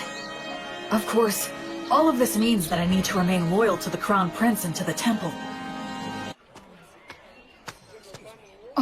Oh, Will. I see that you've come back now. I appreciate the work all of you have done here. Bishop Bagley agreed to assign a few priests to me, and Anna is included among them. They're all experienced and are able to use the blessing. They're also capable of leading ceremonies such as festivals and funerals. I'm pretty sure that Raystoff's party ought to be returning soon as well. Whenever we received reports about demons or demon beasts appearing, Raystov and the other adventurers would head out in a hunting party to pursue them. Incredible! They were all killed with a single fatal blow. No wonder they call him the Penetrator. Can you do this to wyverns too? If one's within my sword's reach. I would intervene in any disputes between villagers and try to help them settle things peacefully. You know, I wasn't really planning on doing all of this. Well, the thing is, once you've done it the first time, then you're kinda stuck. Word of my intervention spread, and I was called to intervene in other villages' disputes. My unexpected role as an arbitrator suddenly gave me a lot more to do. Whenever I had to visit other villages for benevolent purposes like that, or I had a message that I wanted to get out, B proved to be a really big help.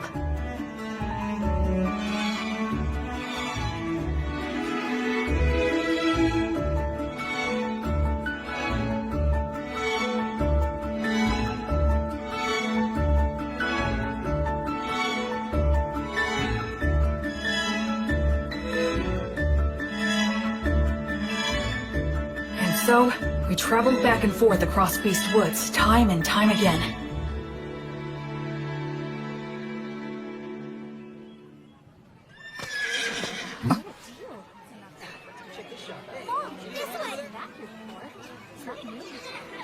The atmosphere's so different now. This whole area has become relatively safe, so it's getting a lot more merchant traffic. A village that once had a dark cloud hanging over it, now full of life and smiles. Gus, I finally understand now. Money is extremely important. Money is what makes the entire world go round. With money, you can solve anything without magic.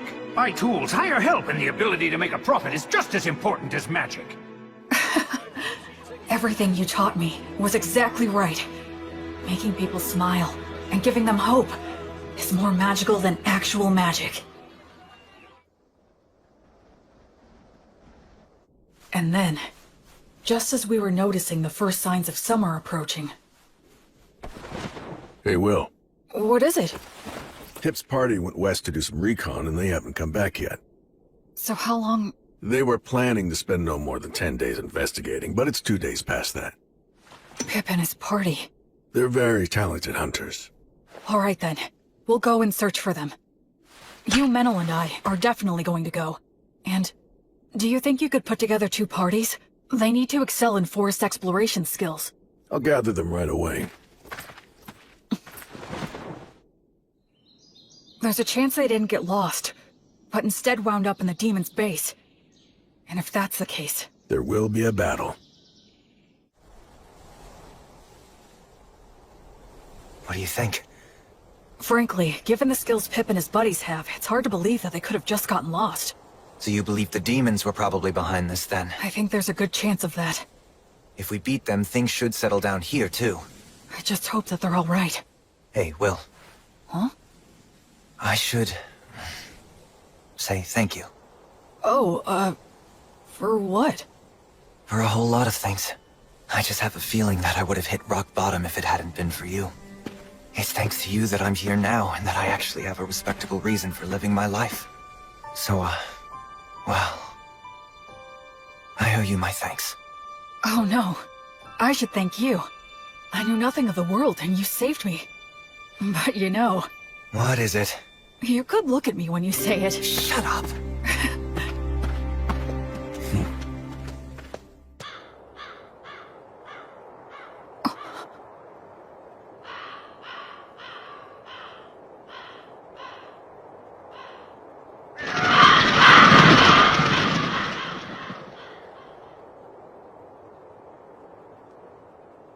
Hey. It's huge. So what made this? I don't know. It looks even bigger than a manticore. Maybe a stray living in the valley? Or, Well, at least they died fighting a big one. Pip, Harvey, and Brennan must have been pretty happy about that, although I guess they had a good reason to be pissed off, too. Yeah, like, we didn't get to kill it. They died a good death, worthy of adventurers. Go on, drink up. Virtuous gods, please grant rest to their weary souls. Gracefield, goddess of light, I beg you, please, grant them peace and guidance. Will, there's a head missing. The damage is so bad it's hard to tell, but it was probably just eaten up. Yeah, I'd bet on it. No, wait. Huh? Did he toss aside his gear as he ran? Why go deeper into the valley, though? If the path to the forest was blocked, that's the only way. He had no choice but to run deeper down. Yeah, I guess that's true.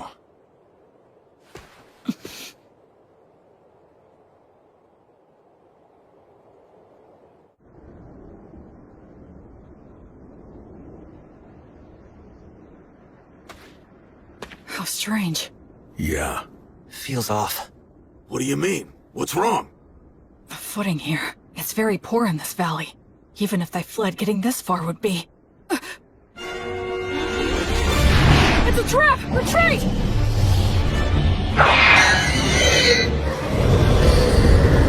Fall back! No use coming toward us! Stay calm! Keep your backs to the rocks! Don't panic! Form a shield wall! We have to get past them. It'll be fine. We should be able to handle these guys. Hey, Metal! Yeah, what? I'll help us with magic and the blessing. Goddess of Flux, repel the poisons that rain down upon us. Fortis, Vita, Ut, Omnis. Appreciate it. Yeah, thank you. Gnomes, oh gnomes, guardians of treasure, guard us against our foes. Sylphs, sylphs, maidens of the winds, send a gale of protection for these warriors. Stay! All right. These beasts may think they've trapped us, but now let's show them which one of us is truly the prey that's going to be hunted down.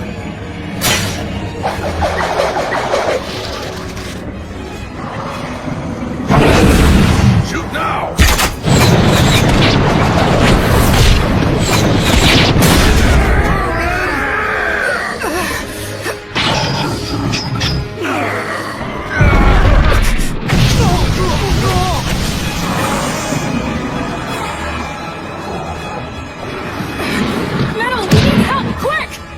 Oh gnomes, gather to us! Build a fortress! Surround us with fences! If you can just buy me some time!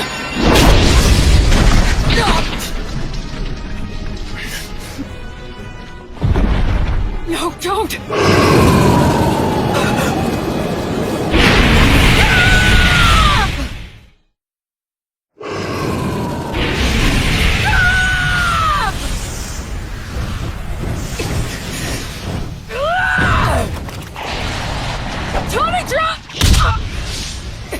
From finishing my words! What happened? Misfire? Why? Everything was going so well up till now. And yet, where did I... What did I do wrong?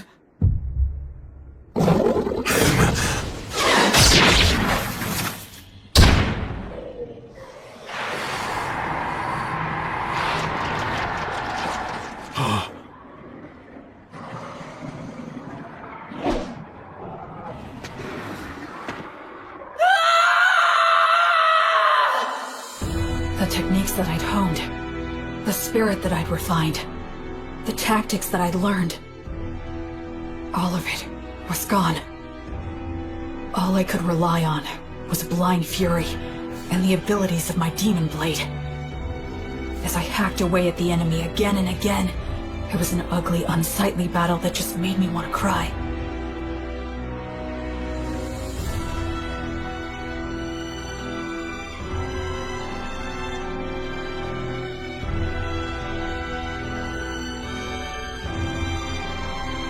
It felt like I'd wronged the three of them. I felt pathetic. That's enough! Stop it!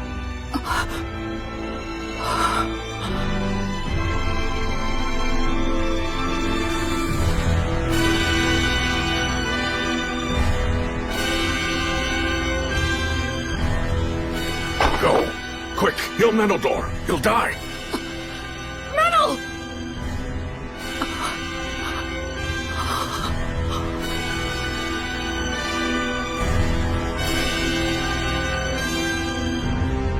Gracefield, goddess of light, I entreat you, please shine this healthy soul's light down upon these wicked wounds and banish these shadows. Please, please just open your eyes. No, don't go. No, please don't leave me. My head feels fuzzy. Is it because I used the demon plate's power? But I have to heal Menel. William! Snap out of it!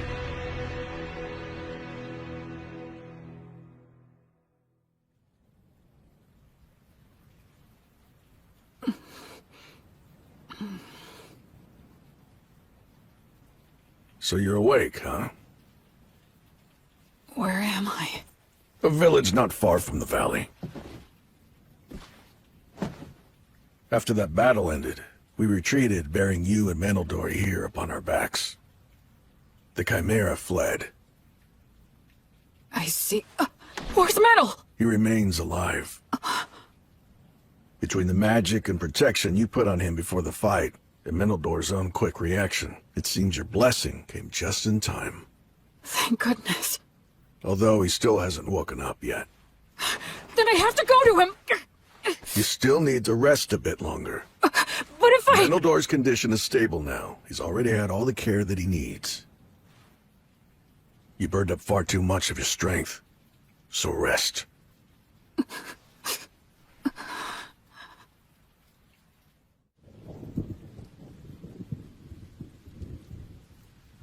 Where did I screw up? When I left Menel to handle the Chimera? No. Given the circumstances, I had no other choice. So when was it? Was it just getting caught in that trap in the first place?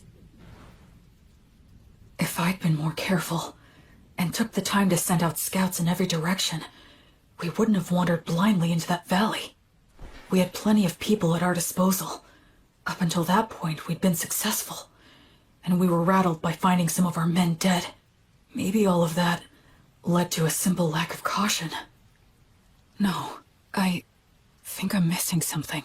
Some kind of fatal flaw. So they retreated, huh? Really? The wyvern killer and the penetrator? I heard they ran into some absurdly huge mixed-up demon beast called a Chimera. Wonder what they're gonna do. Also, that elf mix was hurt bad, wasn't he? Yeah, he's really got it rough. When you're stuck with a monster like the wyvern killer, no amount of lives is ever gonna be enough. Here. A monster? Yeah, guess I am.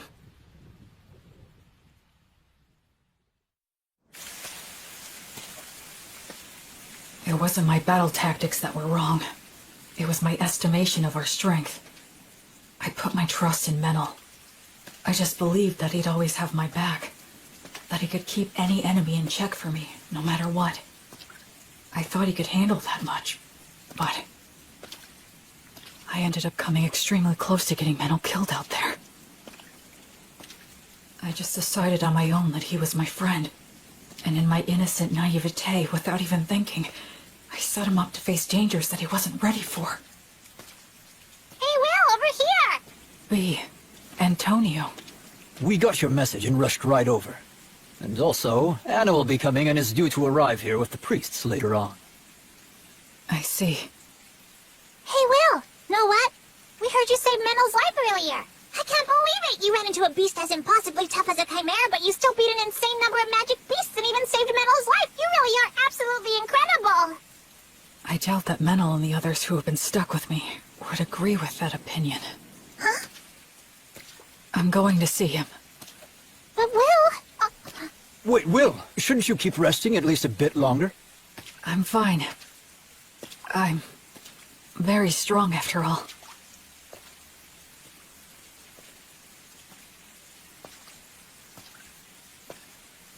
Ever since I left the City of the Dead, people have said things like that to me, touting my strength in no uncertain terms. But every time I've just laughed wryly and shrugged it off.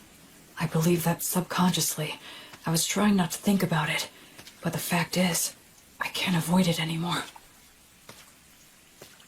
Because in this world, my strength is simply far outside the norm.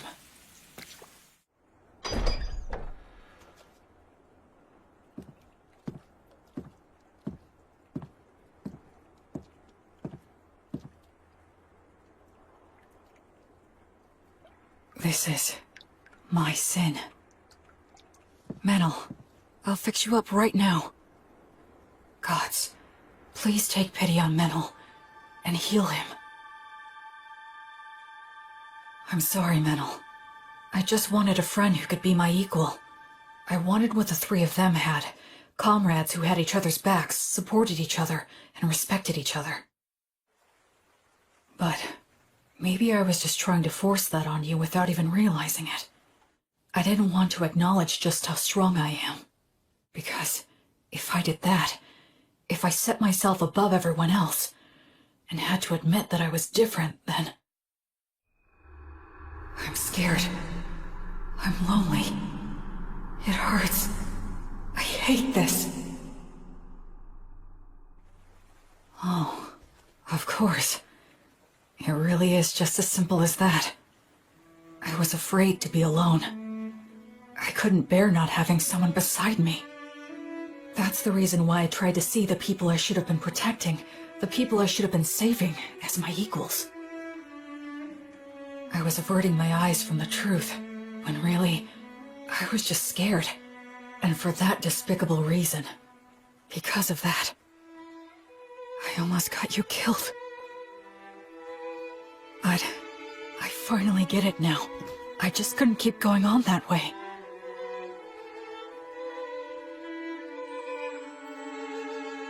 Oh, Goddess, are you here because you're worried about me? Up until this moment, I've been foolish, but it's fine now. Please, you can rest at ease. I'll put an end to your sadness right away. I'll save everything, everything within my reach. As your sword and as your hand. Everything will be all right. Goddess, I vow to you, I'll solve all this on my own.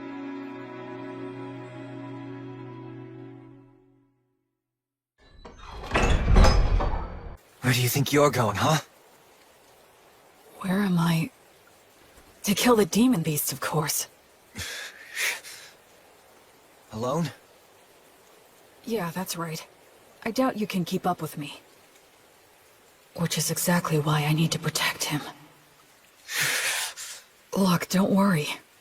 It's okay. I'll take care of everything.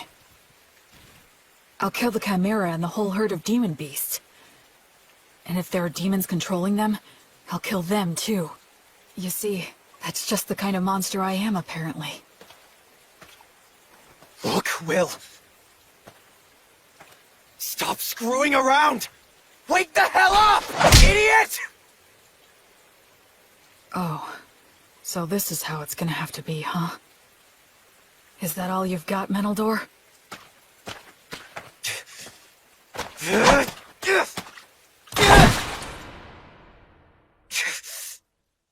Damn it! I can't have him following me. Damn it! Damn it!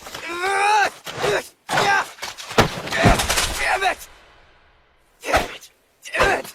Damn it! I guess I could just break one of his arms.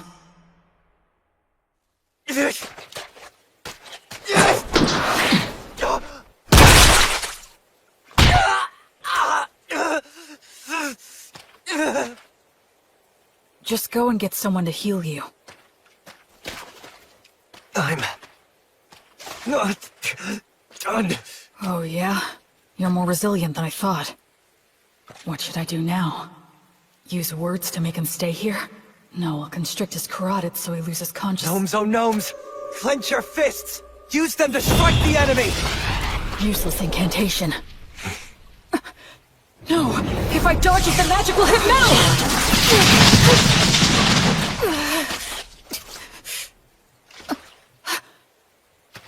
What's this crap about fixing everything alone? You're only being a coward!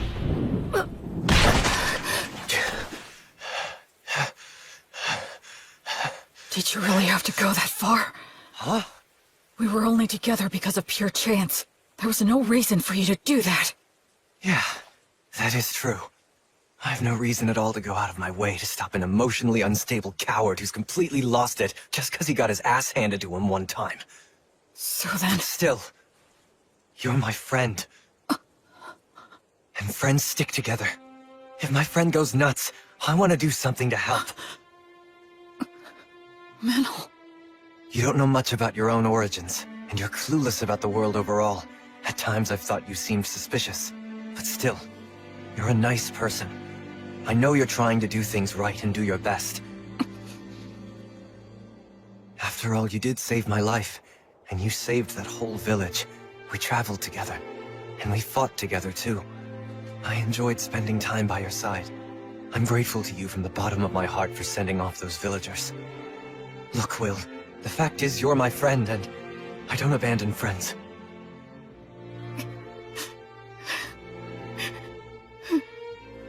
Well, you still want to fight? I surrender. I know that I'm still weaker than you now, but just you wait. I'll catch up before you know it. Menel. And soon enough, I'm going to prove that you are no monster.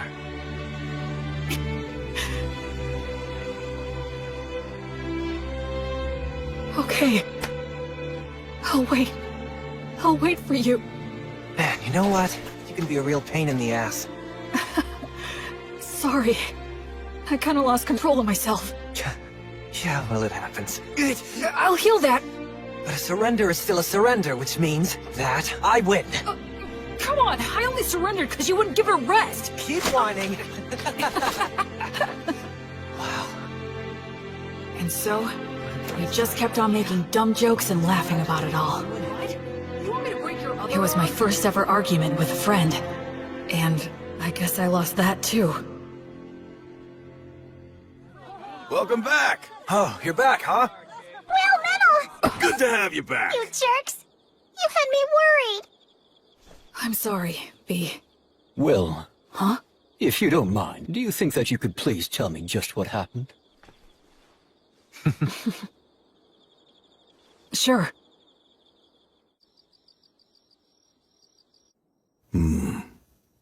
That's an illness of the strong. And the stronger that you are, the harder that it can hit you. Depending on the severity of the case, it can even kill you. I'm so sorry. I really didn't mean to make all of you worry. Anyway, I'm all right now.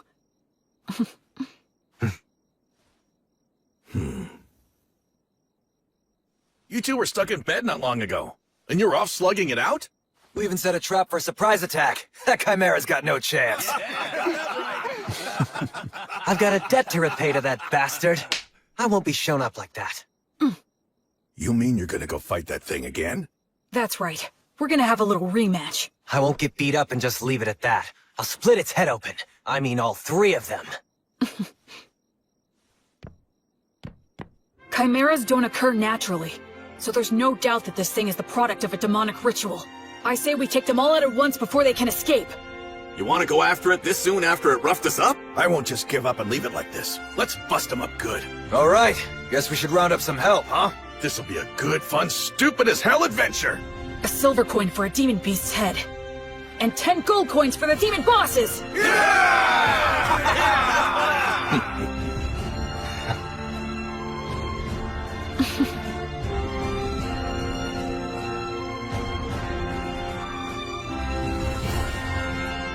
After that, we spent a few days putting a force together, sent out several rounds of scouts, and made our preparations. We didn't arrange any special tricks. We decided just to get enough people together, make preparations beforehand, and face our enemy head-on.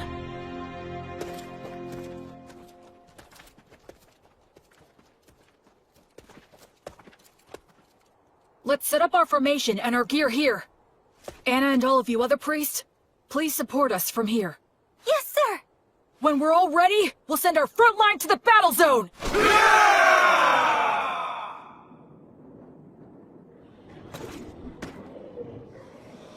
If we can wipe out all of those things, this whole area is gonna be a lot more peaceful. Yeah, let's do that. Huh? Sometimes you propose the wildest things so casually. Here they come.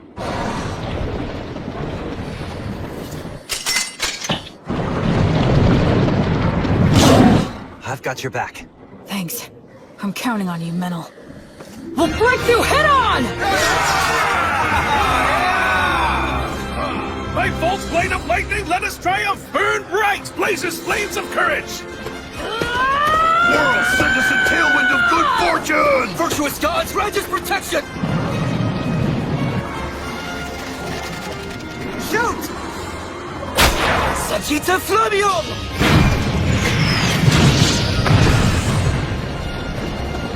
It's war! Ready! Oh goddess of flux!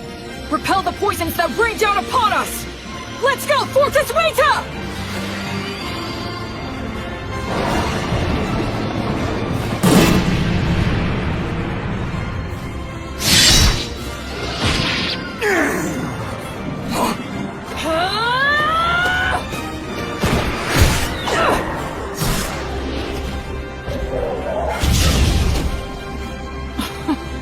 How could I ever think that I'd fix this all alone?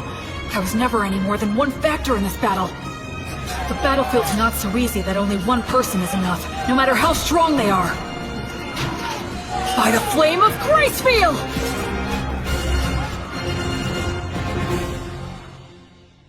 According to the reports, the campaign to eliminate the demon beasts should have started by now. I wonder, will these great wyvern killers actually be able to succeed in a new heroic feat for the bards to sing about? The temple is practically bent over backward in our attempts to facilitate that novice boy. If he fails to succeed in this enterprise, he won't be worthy of our backing any longer. Oh, by the way, Bishop, I understand that you entrusted your daughter Anna and many other brilliant priests to the Paladin to support him on this endeavor, or so I've heard. Losing valuable talent to the philanthropic exploits of a novice has been causing nothing but trouble for me. What's this? The remains of an abandoned monastery? It looks like we're the first ones to make it here. Be careful. Watch for traps.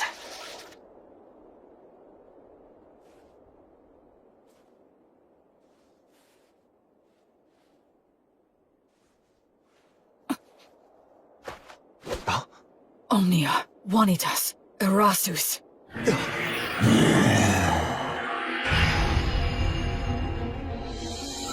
Hi there. He was laying in ambush with invisibility? Careful, Will. This thing's pretty damn smart. Do you think that maybe it's got some demon in it? You're after the High King? Oh, you know the High King's seal, do you? Are you a warrior sent by one of the gods, then?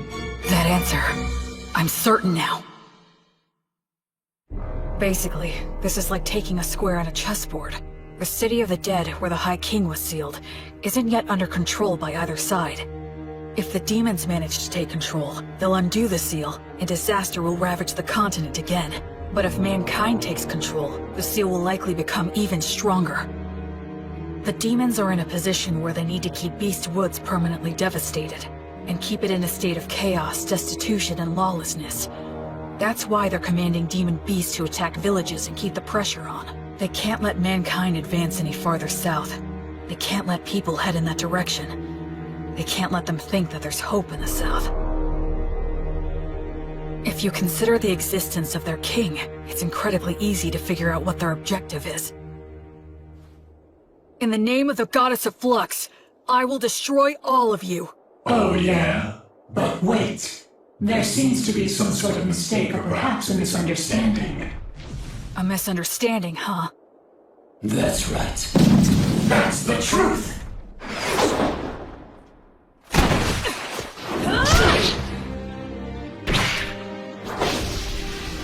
And their surprise attacks! Demons like to stick to the classics, huh? Metal! On it! Sagita Flameo! No, you don't! Sylph's Maidens of Wind! Gracefield, grant us your protection! Don't stop it! Just divert it! Gnomes, oh gnomes, slip underfoot! Tighten, bind, and tie it down!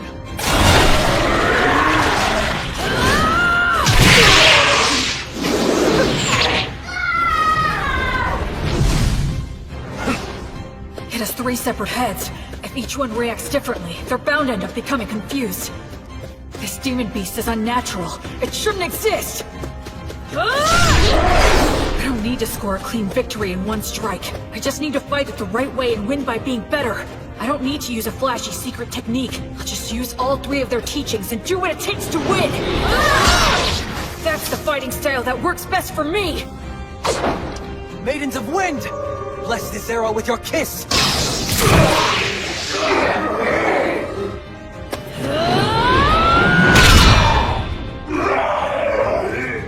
That's 1 down!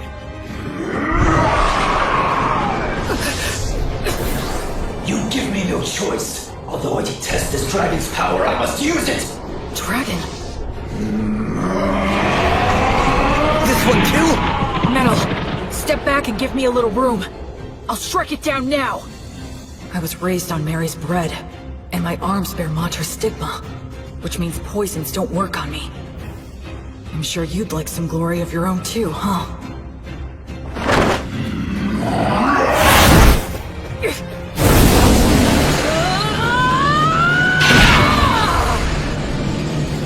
Gnomes, oh gnomes, clench your fists! Use them to strike the enemy!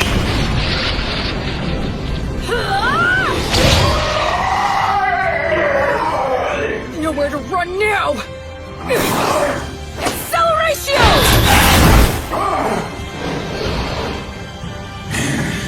Now gnomes, oh gnomes, slip underfoot, tighten, bind, and tie it down!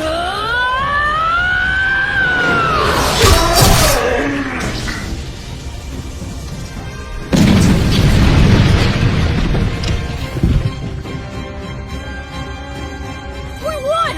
All right!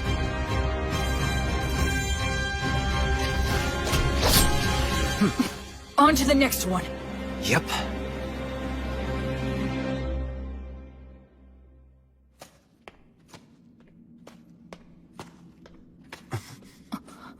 Took you long enough. Raistov?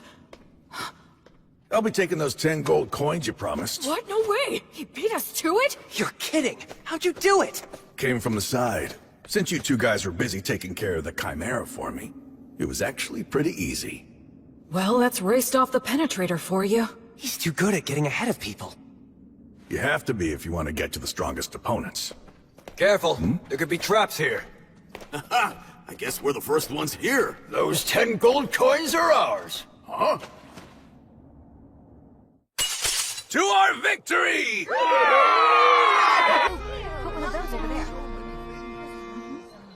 Like it? Well, I'm happy, but kind of embarrassed too. I feel like you embellished it too much. Oh, come on. This kind of song is supposed to be a little embellished. You see? He gets it. So next, I'll write a song about you, Menel. Huh? Who I know? Maybe I'll give you the nickname Meneldor the Beautiful. The one who walks the hero's path alongside the faraway paladin. Hey, wait. Isn't that gonna make people think I'm actually a woman? And you could be Will's girlfriend. No, don't! It's fine. It's not! After his vehement objections, Menel's nickname was revised from Meneldor the Beautiful to Meneldor of Swift Wings. It's so much more lively now. And it's gonna get even more lively from now on. I hope so. What are you talking about? Of course it will. Look, the demons and demon beast threat is gone. So all of the people searching for new lands are gonna flock to the south. There's probably gonna be problems too, but that's how it goes. Yeah, I guess so. Also, I'll tell you this since you'll find out anyway. It seems that the villagers have been building a shrine. What, a shrine? They talked about it back at the meeting hall. They made an altar to hold votive candles, and they've decided to turn it into a shrine to Gracefield. To the Goddess of Light? That's the first step towards once again increasing the number of followers she has. By the way, what are you thinking of doing next? What? Next? Well, I don't know. There's a lot of cleanup and... I mean after that. After? Maybe Lord of a domain. Huh? A lord? Of what? The villages of Beastwoods, of course. Wait, who is... You. Oh, come on now, give me a break! I'm a knight, but I'm just a single-generation one with no land. I'm basically no different than an adventurer. Wait, is that seriously what you think? Huh? For real? You didn't even know what you were? Huh? Listen, just so I'm clear, if you wanted to do business in this forest, then who would you go talk to? Tonio? But didn't most of the funds come from you? Well, yeah, I guess, but... Listen! First off, you're a paladin with the Goddess of Light's divine protection. And you have the approval of both the country and the temple. You have all kinds of power. You also have the military authority to gather adventurers, and by arbitrating for the villages, you effectively have jurisdiction over them. So, you mean... In the process of exterminating the demons, you took control of the flow of goods, magisterial power, military force, judiciary, and every other kind of authority. If you now turn around and say you don't want to do all of that, that'd be the real tragedy. You mean, you really didn't realize that? I just hoped I could do something about the demons, and improve living conditions in the villages. I mean, at least a little bit. After that, I guess I just thought I'd make a slick exit like Blood and the other two. Menel? Hmm? So, what do I do now? Should I start by gathering people? You've already got a merchant and priests who know the law. If you need more, just have the Crown Prince set you up with somebody. Oh. How the heck did I ever end up in this situation? Please tell me, Goddess. Although... Hmm? Actually, that sounds like it might be a goal worth pursuing. Maybe I should. But you know, it's gonna be hard work. Yeah, but as long as I have all of you, I'm sure it'll work out. I mean, you will help me, right? Okay, fine. I'll stay by your side. First, we should figure out what the demons are plotting. Who cares? Just grab the bastards and crush them as soon as you find them! That's so violent. Hey! Will! Menno! Huh? Stop hiding in your own little world and get over here! If more people come to the area, and everything goes well, maybe we'll be able to return to that city. Maybe we can transform the city of the dead into a regular city, where living people can laugh together. Up on the hill where Mary and Blood's graves are, the laughter of children will fill the air, and the sounds of people working to make a living will return. And the thought of that seems like such a wonderful thing to me.